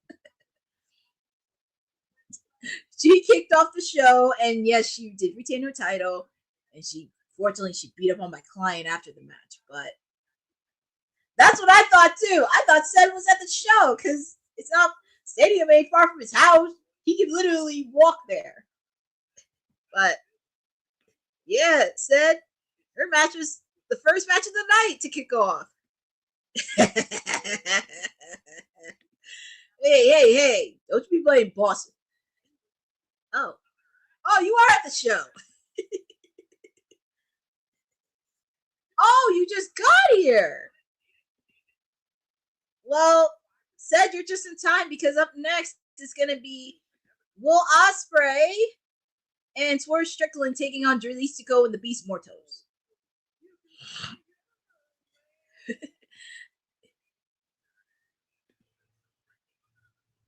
I got my wish, but we shall see next weekend. But they're showing the commercial for AEW Collision 100 this weekend.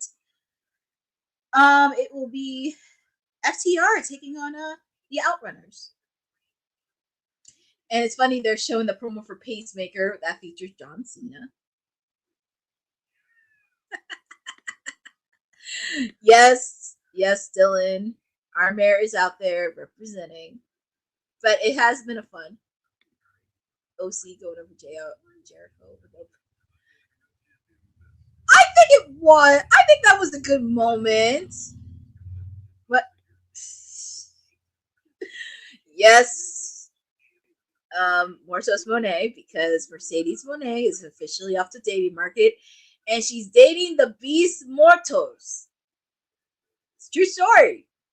She's dating the Beast Mortos, and it has been confirmed by TMZ. But as I mentioned, AEW Dynamite, we are entering Metropolis in honor of the Superman movie next weekend. Also, we have another heroes versus villains match. Of course, the heroes, or I look at Swerve as the anti-hero. Will Ospreay, Swerve Strickland against Dralistico and the Beast Mortos. I want to know, where has Roosh been? Because he's part of La Facción Incomprenable. Where has he been?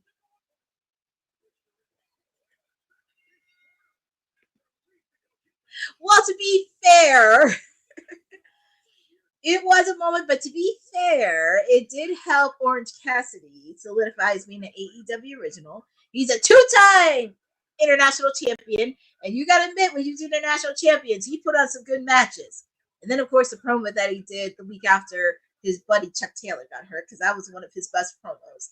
But also, like I said, it's AEW Dynamite 300. Feel free to put in any moments from the past 300 episodes that you enjoyed, because this is celebrating that. This Saturday on Collision, AEW Collision will be celebrating their 100th episode. And since Collision started, they've had some really good matches. Very, very, very solid matches, solid moments.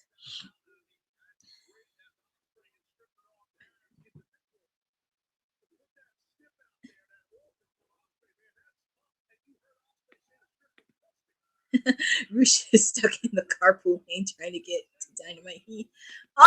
You're funny. Next week is a special week in Texas. Is Courtney going to be in Dallas to represent, or will she still have a watch along for Texas? So, Boza, good news. I will not be in Dallas. I wish I was in Texas next week, but I will be doing a watch along for AEW All In. There will be a watch along because not only it will be on Prime, it will also be streamed on Max. Because Tony Khan said this at a press conference way back when this was first announced.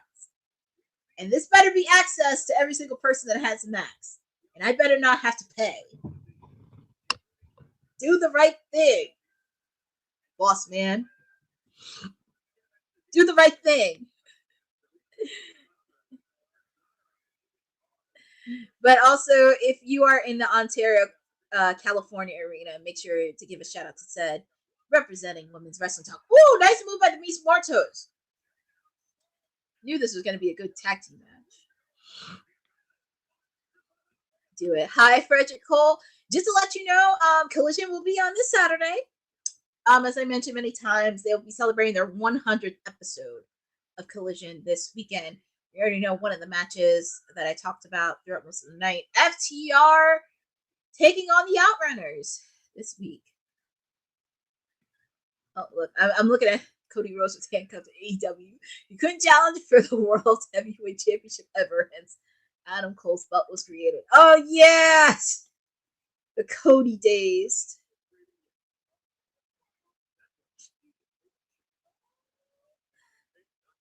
Dylan, I think you do have a love affair with just death matches overall. Bossman said Chris Martin is the reason why he can't. Well, yeah.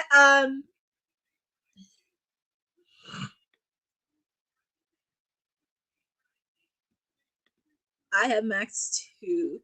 I better keep an eye on that. Thanks for the money.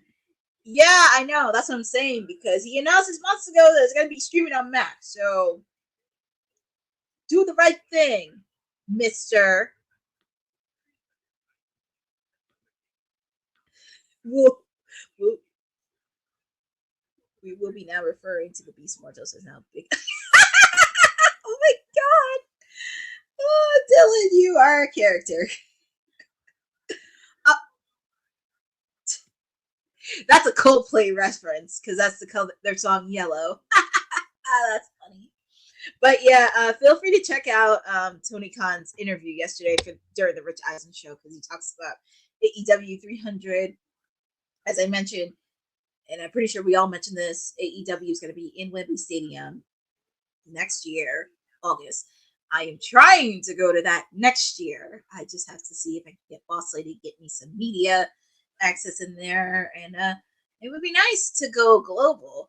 WWT going global a bit, because AEW, not only they're heading into London next year, they're going to be planning to go to Australia. I tried to see. Well, I didn't tell her this, but I know All Out is going to be in Canada, and I've been wanting to go to Canada for quite some time. So I'll see what I can do. The 300 is in yellow as a shot. Oh my god! I think we're going to have a lot of Coldplay references throughout the night. You are a menace. You are a menace. But as I mentioned, thank you guys for joining with me. On this edition of Timeless Elite Wednesday, special 300 episode edition of AEW Dynamite, because we're entering Metropolis, honoring the new Superman movie that comes out next week. And we're back live with another Heroes versus Villains match. Will Ospreay, Swerve Strickland, taking on the Beast Mortos and Dralistico, and it has been announced at All In. Swerve Strickland, Will Ospreay taking on those pesky EVPs, the Young Bucks, and the countdown is on. We're 10 days away from AEW All In Texas, and who knows what matches we're gonna have on between now and next week. So Collision will be on this Saturday. But just to let you know, next week, Dynamite and Collision will be on back-to-back. Oh, nice move by Will Ospreay. They will be on back-to-back. So next Wednesday, it'll be AEW Dynamite, and next Thursday will be Collision. Because, well, you know, Saturday is All in Texas. But I'm very excited. It's going to be a big, big, big show. I mean, who knows what other matches are going to be involved in this? Who knows who's going to be involved in either the women's or the men's casino gauntlet match. But I'm still sticking with my scenario. I think Darby Allin's going to be in the men's casino gauntlet match. And he's going to win it. And if Hangman does not win it against Moxley in a specialty match, do not be shocked if Darby catches in an opportunity that same night. I'm just saying. It's a possibility. Nice move. Oh, nice move by Dralistico.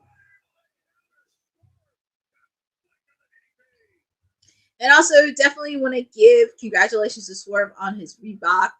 Also, ooh, nasty spear by the Beast Mortos on the Will Ospreay. Also, speaking of Swerve's Reebok collection, I definitely want to give a shout out to our host, Jacob, because he did post an article talking about Swerve's new sneaker line for Reebok. It was really awesome. He had the chance to interview Swerve talking about the line, All in Texas, and everything happening in the wrestling world, incorporating hip hop into wrestling. So, oh my God, Dylan! Altogether, I have a big more. This is gonna be. I think this is gonna be a really recurring thing that's gonna happen all week. It's gonna be all week. But yeah, feel free to check out Jacob's article interviewing Swerve. It's just we're doing amazing things here at WWT, and that's one of the things that we do. Ooh, nice move by Will Ospreay. House call.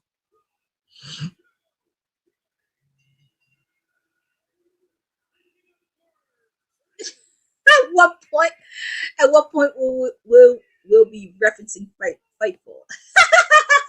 I don't know about that, Dylan. But your winners of this match is Will Ospreay and Swerve Strickland. It's gonna be very interesting, but I know Swerve was very heated after that stipulation, but we already know. We already know next year it's gonna be in Wembley Stadium. But up next is our main event. Kota Ibushi taking on Kazuchika Okada. You know that's going to end in mayhem. I would not be shocked if Kenny Omega made an appearance. I would not be shocked if he did. Thanks again, Courtney, for taking us to Metropolis from Ontario as we get to the main event. Oh, of course, Boza. I'm really happy that I get to spend time with all of you, and especially because I know it's AEW's not everybody's cup of tea, but I always make sure that there are good spots in AEW. And hold on, let me see something, because there's something I wanted to share this on WWT Live, but let me see if I can share this with all of you. This was actually posted.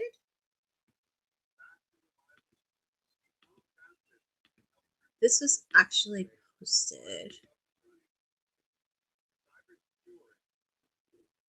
me see.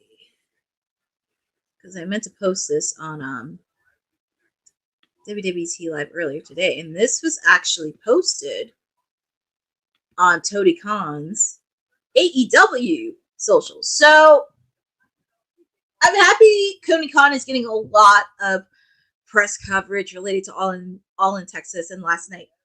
So this is actually the ratings that so far from AEW in 2025. This actually doesn't include the numbers from Max, but But this was posted on Tony and AEW social pages, and it kind of sees the increase, but it goes back to Q4 of last year, Q1 of 2025, Q2 of 2025, and it kind of increases a little bit. But also, of course, they didn't release, obviously they didn't release it for Q3 yet, and probably Q4 we probably won't get till sometime in 2026. But this was just a really interesting increasing moments of this, which I thought was really cool and interesting, and seeing the average, especially for thousands. So it has increased a little bit, but definitely wanted to show some numbers up there, which I thought was really cool. And AEW keeps growing a bit. Of course, there is a lot of blemishes they need to work on, and they need to reset.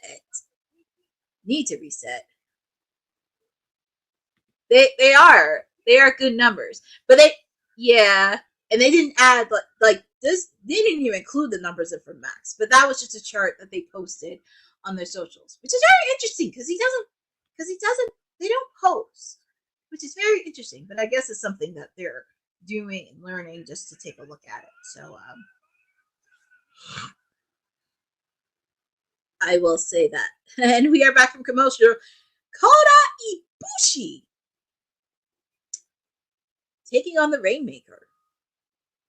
As I mentioned 2 weeks ago on Collision, Don Callis, we saw the return of Kota Ibushi, which I have to say that is a moment that you could add in for that's a moment you could add in for Collision 100. Kota Ibushi making a shocking return. But there was a lot of moments that happened on Collision. I mean, obviously when CM Punk came in, Ricky Starks had his battle with not only Bryan Danielson, but also CM Punk as well. Brody King, Aleister Black taking on FTR. That was an interesting rivalry. Deonna Purrazzo and Thunder Rosa had a good rivalry. Those two ladies going back and forth. Mariah May taking on Anna Jay on Collision. We will soon. We will, Dylan. You just got to be patient. Cody's stipulation should have been a year when the year was up. He should have. Well, yeah, that's true. But he looks so much in good shape, Cody. Oh yeah. And Dylan, he did say last week that he thinks this match is going to end in a draw, but we shall see. We shall see. Not sure on that, but we shall see.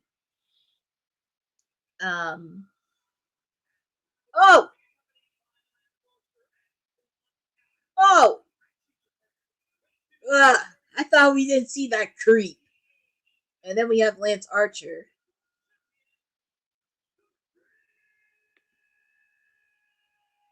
I know. I thought you were on last week.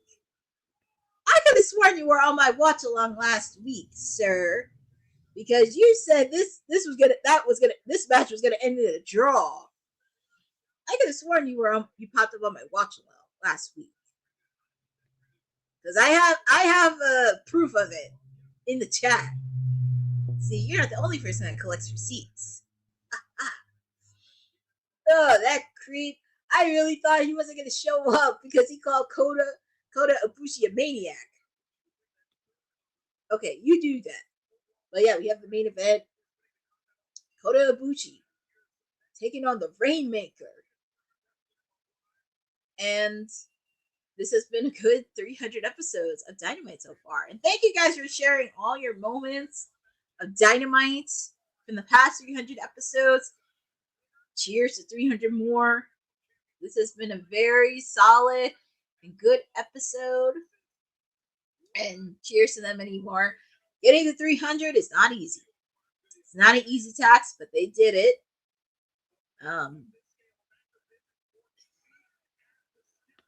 And not surprisingly, you will stay with us. Yes, not surprisingly. Yes, you were, sir. I did say that. You were here last week, and you said I would not be shocked if this match ended in a draw. I would not be shocked if Kenny Omega made an appearance in this match.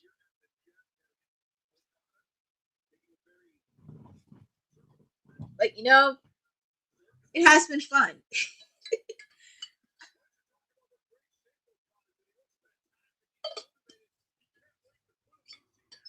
It's a good thing I have headphones because I don't have to listen to that creep on commentary.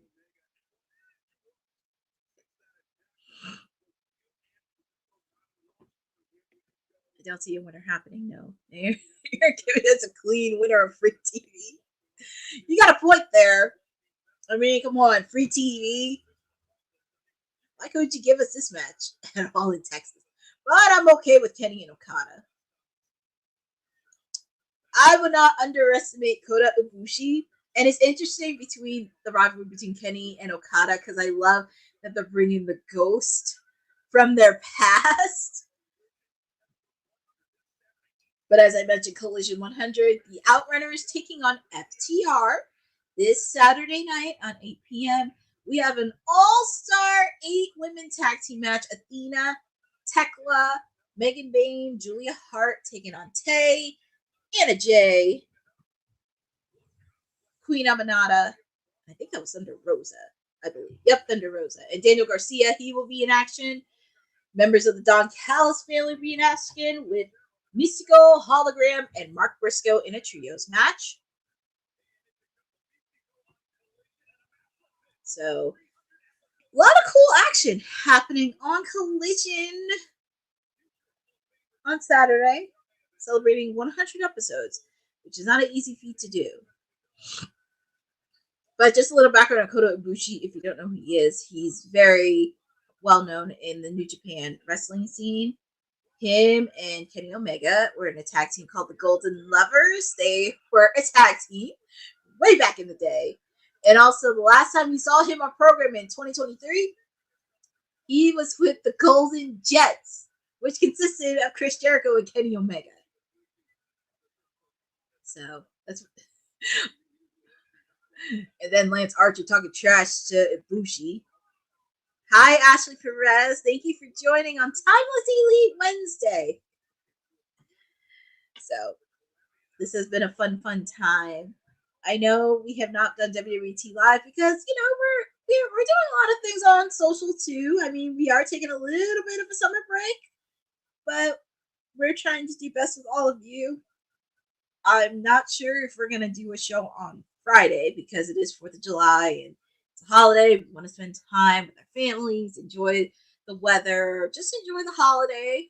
I don't think we are doing a show on Friday, but you will be getting Honey Night SmackDown on Friday. My WWT sister Honey will be giving you all the details on the Blue brand because they got a lot of stuff cooking up, especially after what happened at Night of Champions. So I know we didn't get a chance to recap of Night Champions, Monday Night Raw, even last night on NXT, because there was a lot that happened the last couple of days. So I'm sure my siblings over at Kayfabe Podcast will be taking care of that either tonight or tomorrow. So it will be very fun. I know they very are excited for this. So I'm pretty sure they'll be holding down the fort. I'm sure they'll be holding down the fort with Kayfabe because there has been a lot that's been happening. So definitely want to give a shout out to them. And just shout out to all of you for hanging out with me on a Wednesday. I know, like I said, AEW is not everybody's cup of tea, but I'm still going to watch it anyway. I'm still going to enjoy it because there are some good moments today.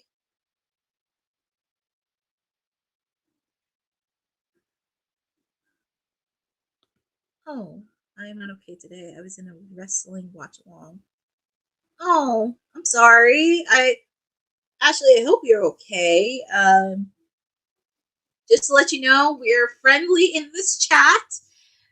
Definitely for AEW, but we are very friendly. We're not gonna antagonize you or anything else, but I hope We're just sending you positive love. So everybody in the chat, feel free to send some positive love to Ashley in the chat because we are very supportive of each other. And excuse me, there's a few things that we don't tolerate. So we are very supportive. So make sure to give some love to Ashley in the chat. Also, just to let you know, this match, even though it's in picture-in-picture, the match is still going on live. Oh my goodness. I would not be shocked if this match went on till like 10:30. But I don't think I don't think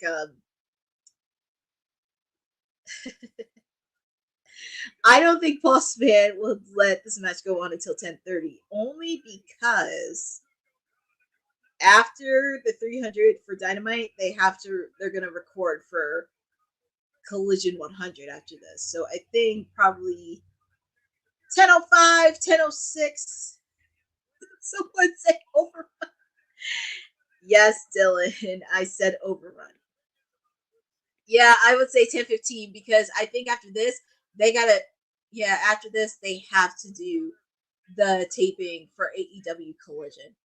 And as I mentioned, next week, it's All in Texas week from the 9th to the 12th. They are showing everything that's happening.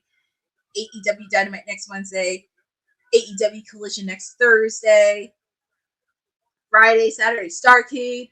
Friday is going to be Ring of Honor, Supercard of Honor.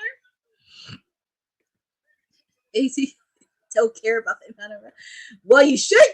Well, I hate to say this, Dylan. You should care because if you have because I know one time it ended at 10 o'clock on the dot, and that was only because there was a soccer game that happened. That was only because it was a soccer game. If it was soccer, if it was baseball, college basketball, or whatever, you would end. You would end at 10 o'clock. You should care. Yeah, exactly. Like if it was soccer, you end right at 10 o'clock. But I know I would not be shocked. Like I said, I wouldn't be shocked if it was 10:15. Because like I said, because after this they have to do taping of Collision, which I do like that they are giving the wrestlers a weekend of 4th of July, and then they gotta get ready for Texas. So, and it's crazy because after All in Texas, that's when they start their residency for Chicago, because they're going to be in Chicago towards the end of July because they had the big event early July, and there's a lot of things they had to shift. And of course, next month they're going to be in London, England for Forbidden Door. So I do think after All in Texas, there's a few things they need to reset. And I know storyline people thinking of Forbidden Door. I'm actually thinking of next year for. I think they're thinking of next year because next year they're making a return back to Wembley Stadium, and I think this is something that they need to think about, not just resetting on that, but figuring out where they are in the tag team division, not just the world title, but also. I would definitely do like a reset on your women's division because you say you have the most stacked women's division on paper.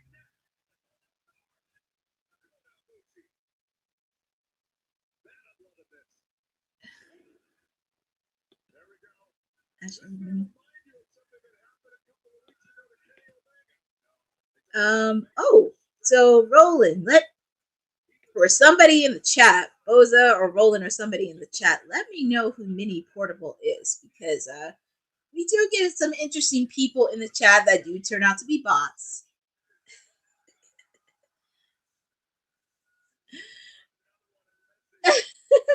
I want to know. AEW should really consider hiring Courtney. This will return some of the most. Are you really saying that, Dylan? Or are you just really trying to say it to make me feel better?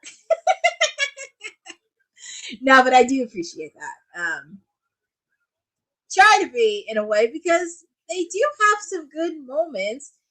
I just wish they kind of reconsider. Because they do have some good moments, but I do think, after All in Texas, they got to reset their women's division. They have to. And especially because you're in your biggest show. Sorry, I'm making a pause here. See, you don't mess with Kota and Bootsy. See, the Rainmaker has a smile on his face. He knows not to mess with Ibushi. You know what I want Ibushi to do? I just want him to beat up Don Callis. That's all I want. Just have to beat up Don Callis and I'll be happy. That's it. That's all I want. All I want is somebody to beat the crap out of Don Callis.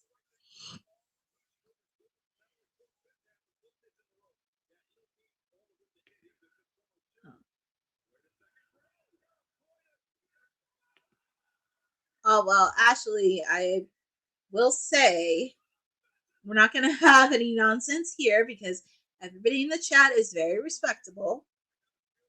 On my, not just on my watch along, but all of our watch alongs here on the WWT side. We keep everything good.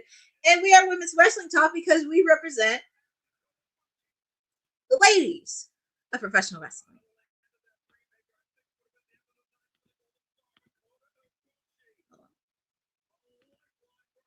I should screenshot this and share it to the chat. It did make me smile a bit because I was having a very rough day today.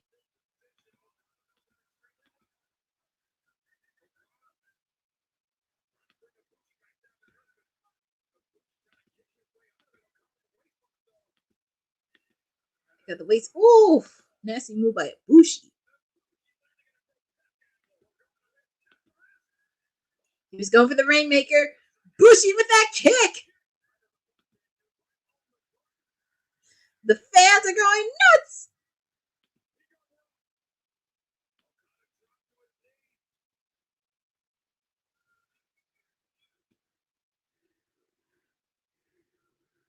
And the fans are going nuts for Ibushi. They're going nuts.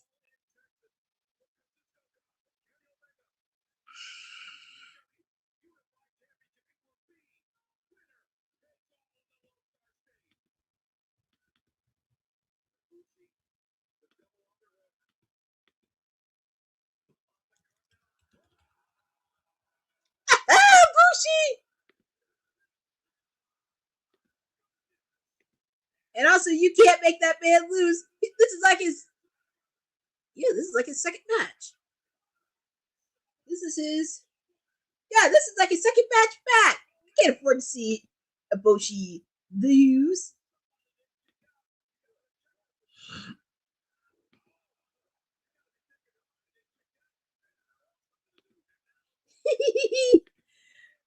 And the crowd goes wild.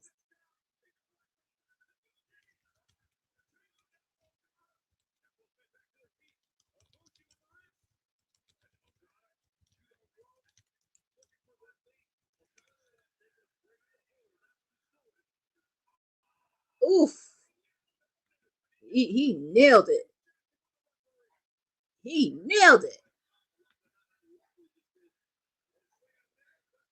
Yeah, you can't afford. I mean, as much as Okada has not lost, I can't afford to see Ibushi lose, especially since it's the second match back. Well, it's too late. He put the Rainmaker on. Yep, and your winner of this match. Your winner of this match is Okada. Can't believe you made Ibushi lose, especially since it's the second match back. Oh, of course, that creep comes in.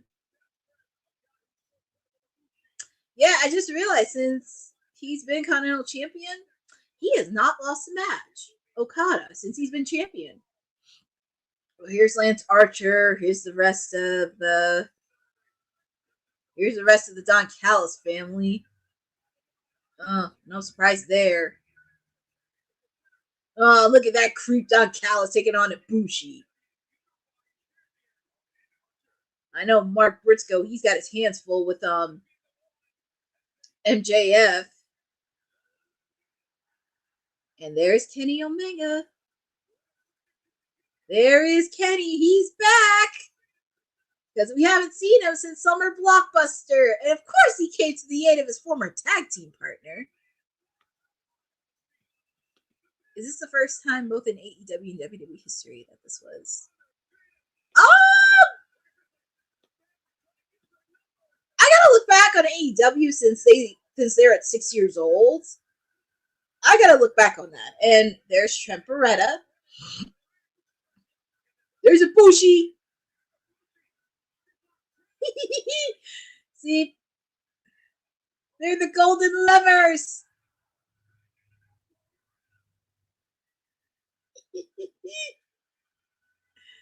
Okada, he better be scared.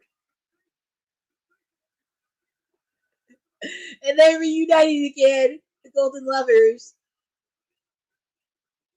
And the crowd goes wild. Oh man, I feel like almost everybody in the locker room is feuding with the Don Callis family, but some of them are dealing with side quests at the moment.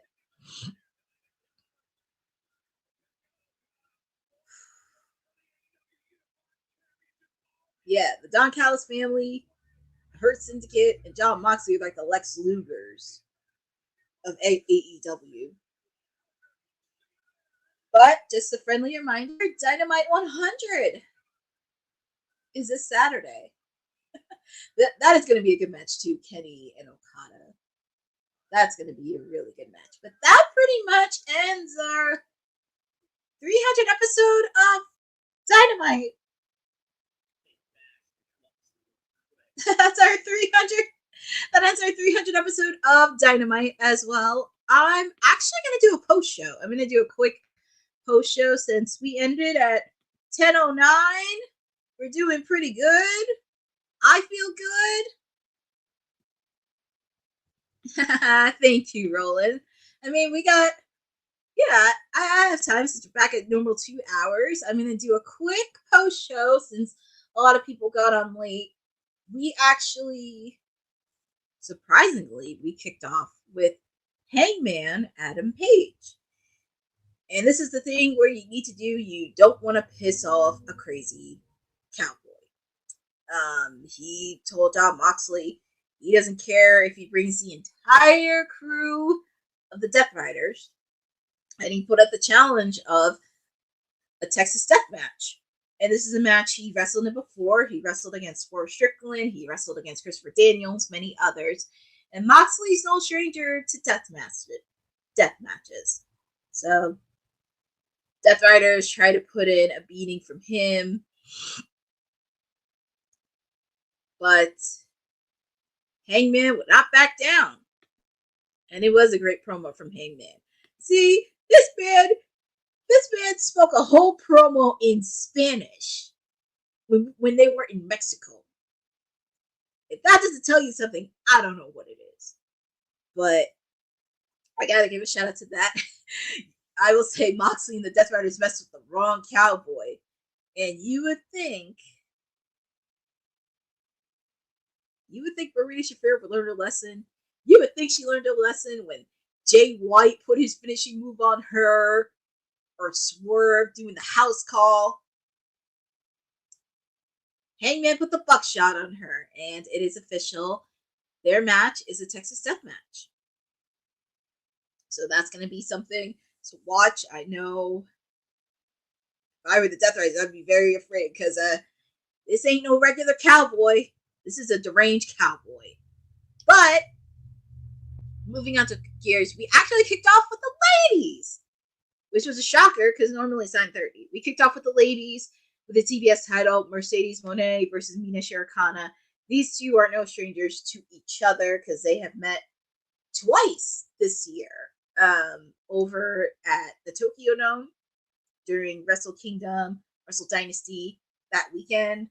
Also, they've met at New Japan Strong Resurgence at Ontario, California, where they were involved in a triple threat match for the New Japan Strong Women's Championship that also had AZN. So, really awesome on that. Definitely a good match between these two ladies. And of course, my client, Toni Storm, was at ringside. She didn't have any steak. She didn't have any wine. She just sat there and was laser focused because normally I would see her be timeless and be doing what she does best. But this is where she gets very serious. And this is where she can get dangerous if you put her back against the wall. definitely a solid match between these two ladies. This is also Mercedes' 1000th match. So, yay. I'm pretty sure. yes, Boza. That did happen too. But yay, Mercedes' 1000th match. Kudos to her. But she did retain the title, and she did clock my client a bit. She wanted to get the final say before their big anticipated match. I am looking forward to this match. I know everybody's picking Mercedes to win. I mean, I get it. I'm not stupid. But I'm going to support my client no matter what. She's the reason I got into AEW, and I've been with her when she lost it last year. I'm not backing down. I'm not like one of these people that supports their clients when they're at an all-time high and leave them when they're in their worst of the worst. I will stick by all of them no matter what the circumstances is, no matter how many times people spew so much BS in front of them. I will be there. But she did try to have a say on Toni Storm. I'm pretty sure next week Toni Storm will probably get a say. But yeah.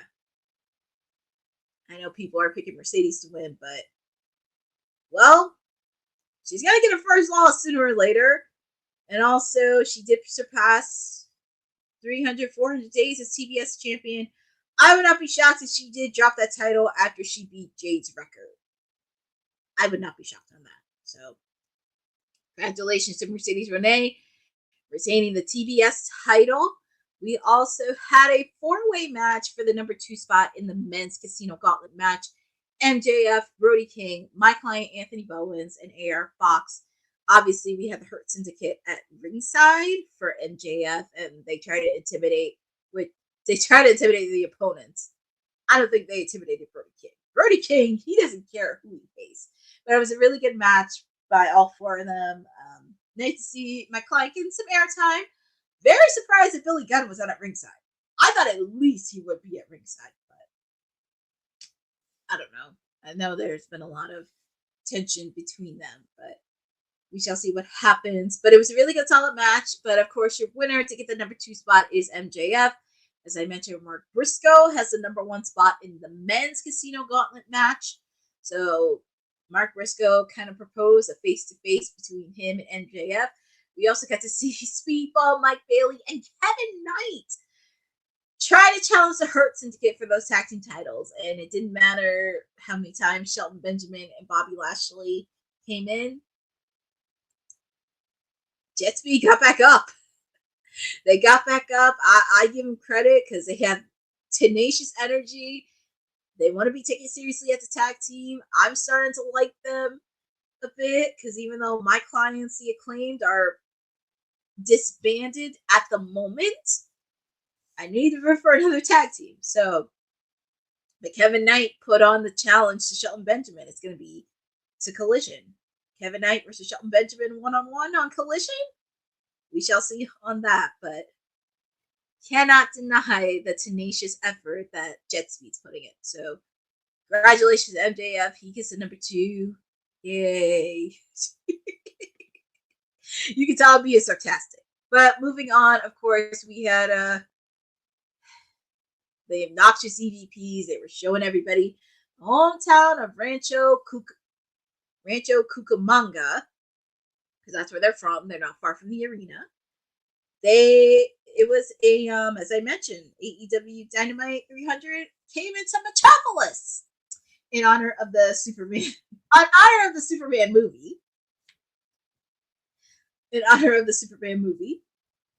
There was a few heroes and villains matches. The first match was Ring of Honor World Champion Bandido, Kyle O'Reilly, and Roderick Strong taking on Konosuke Takeshita and the Young Bucks. Hold on, because Seth is mentioning me.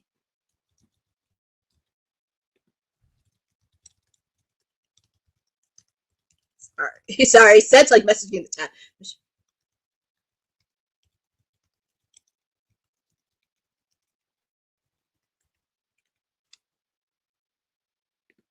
Sorry, I had to do that. So, heroes versus villains.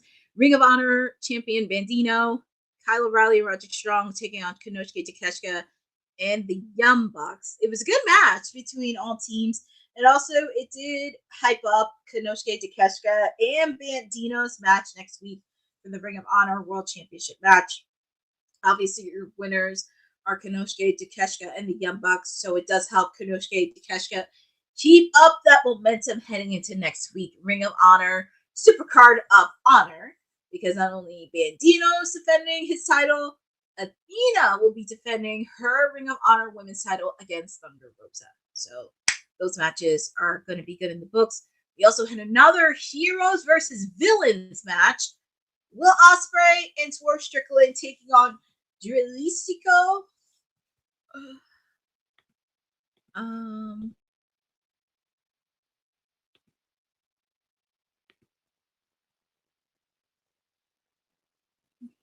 Hold on. I'm like,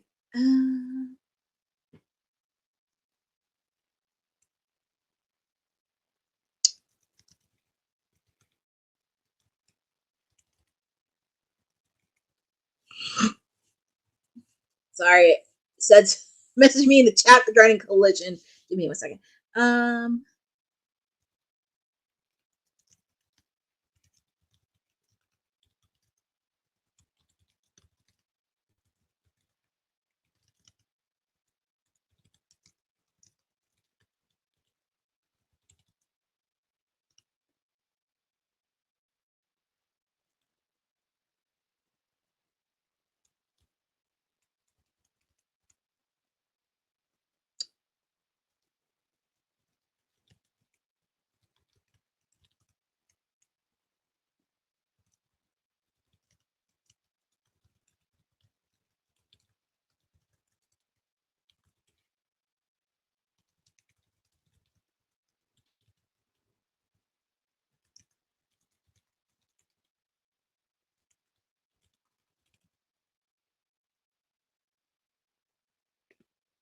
Sorry, I'm like, I'm trying to do double duty. What was I saying? Oh, yeah.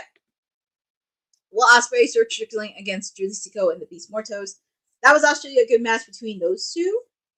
Winners of the match was Will Ospreay and Swerve Strickland. And also, they called out the Young Bucks after last week's challenge because Will Ospreay and Swerve Strickland challenged the Young Bucks to a match at All In Texas, where they have to put their EVP titles on the line. Pretty much, if the Young Bucks lose, they have to take away their titles as EVPs. But if Will Ospreay and Swerve Strickland lose, they can't fight for the World Heavyweight title for a year. Pretty much, if they lose next Saturday, it starts now from this year until next year. So it was a high stakes challenge, but the Young Bucks accepted, and we do have another match added to All In Texas. We have the men's, the women's Casino Gauntlet matches. Obviously, we have Mercedes Moné and Toni Storm, Kazuchika Okada and Kenny Omega, Moxley and Hangman, and we do have this. We may be getting another match regarding the tag team titles. It's possibly going to be Jet Speed versus the Hurt Syndicate. Just have to wait for it to make it official. But definitely a good, solid match. We also had our main event. Kota Ibushi versus Kazuchika Okada.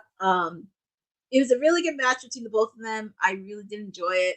Of course, we had that creeped on Callis at ringside. Yay, doing commentary. But it was a really good match. I was very shocked they had Ibushi lose, especially with the fact this is his second match coming back from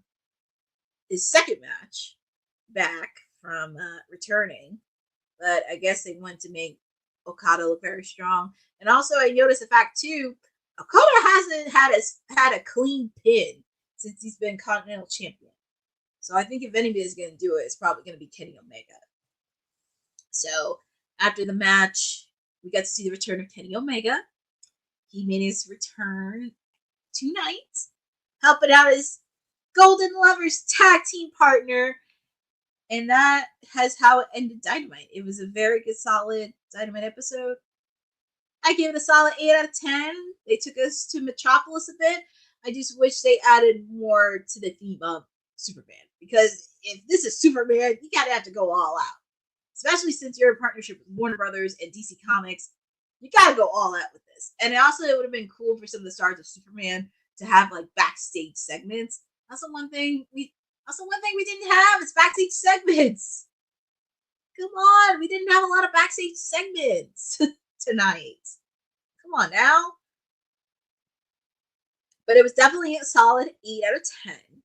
I give it that. It's definitely really good. I think they did a really good job on that. And congratulations to AEW, Tony Khan, for 300 episodes. Kind of waiting for the next 100 because soon enough it'll be 400 soon. It'll probably be 400 soon, but we shall see on that. Congratulations to them. Also, make sure to check out Tony Khan's interview yesterday on the Rich Eisen show. It was definitely a good opportunity.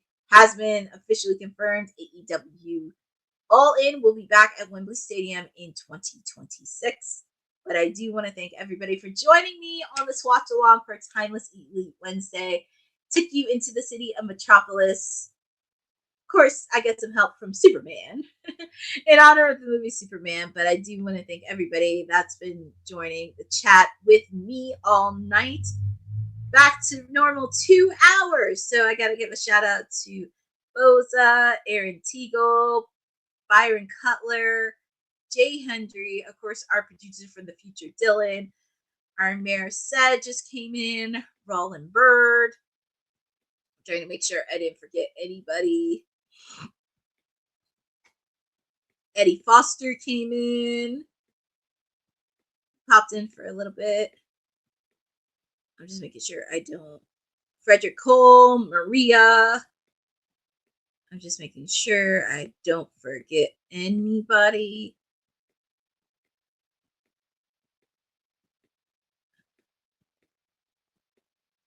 I'm just making sure. Ashley Perez, thank you guys for joining on this watch along for Timeless Elite Wednesday, not CEO Wednesday. I don't care what Seth has to say. This is Timeless Elite Wednesday.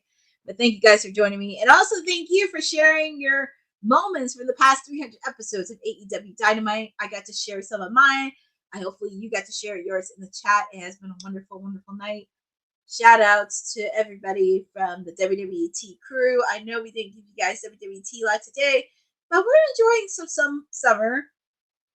I don't think we're going to do a show since it is 4th of July. We're going to spend time with our families and enjoy the holiday. But definitely shout out to everybody from the team. Said, Boss Lady, TK, Professor, Honey, Dion, Jacob, Christina, everybody. Also, our producer from the future, Dylan. Shouting out to everybody from the team because they put on a very good effort. And we also do support women's wrestling. So that's what we do. Make sure to check out Honey Night SmackDown this Friday because they're continuing the fallout from Night of Champions. Go make sure to check out Kayfabe Podcast with my other siblings because they are doing a good job. Hopefully they have an episode tomorrow that you don't want to miss. And also feel free to follow me on socials. We got a lot of stuff planned for summer. Even though we may not be doing WWT live at the moment, we got some cool stuff happening for summer. I have some content happening in the coming days, weeks, soon. So make sure to check it out.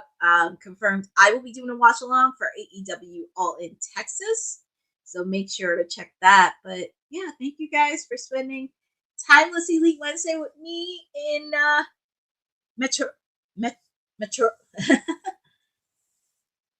in Metropolis. It had to come out. Metropolis with me. But also, definitely also give a shout out to Seth because he is there in the building. So feel free to check him out.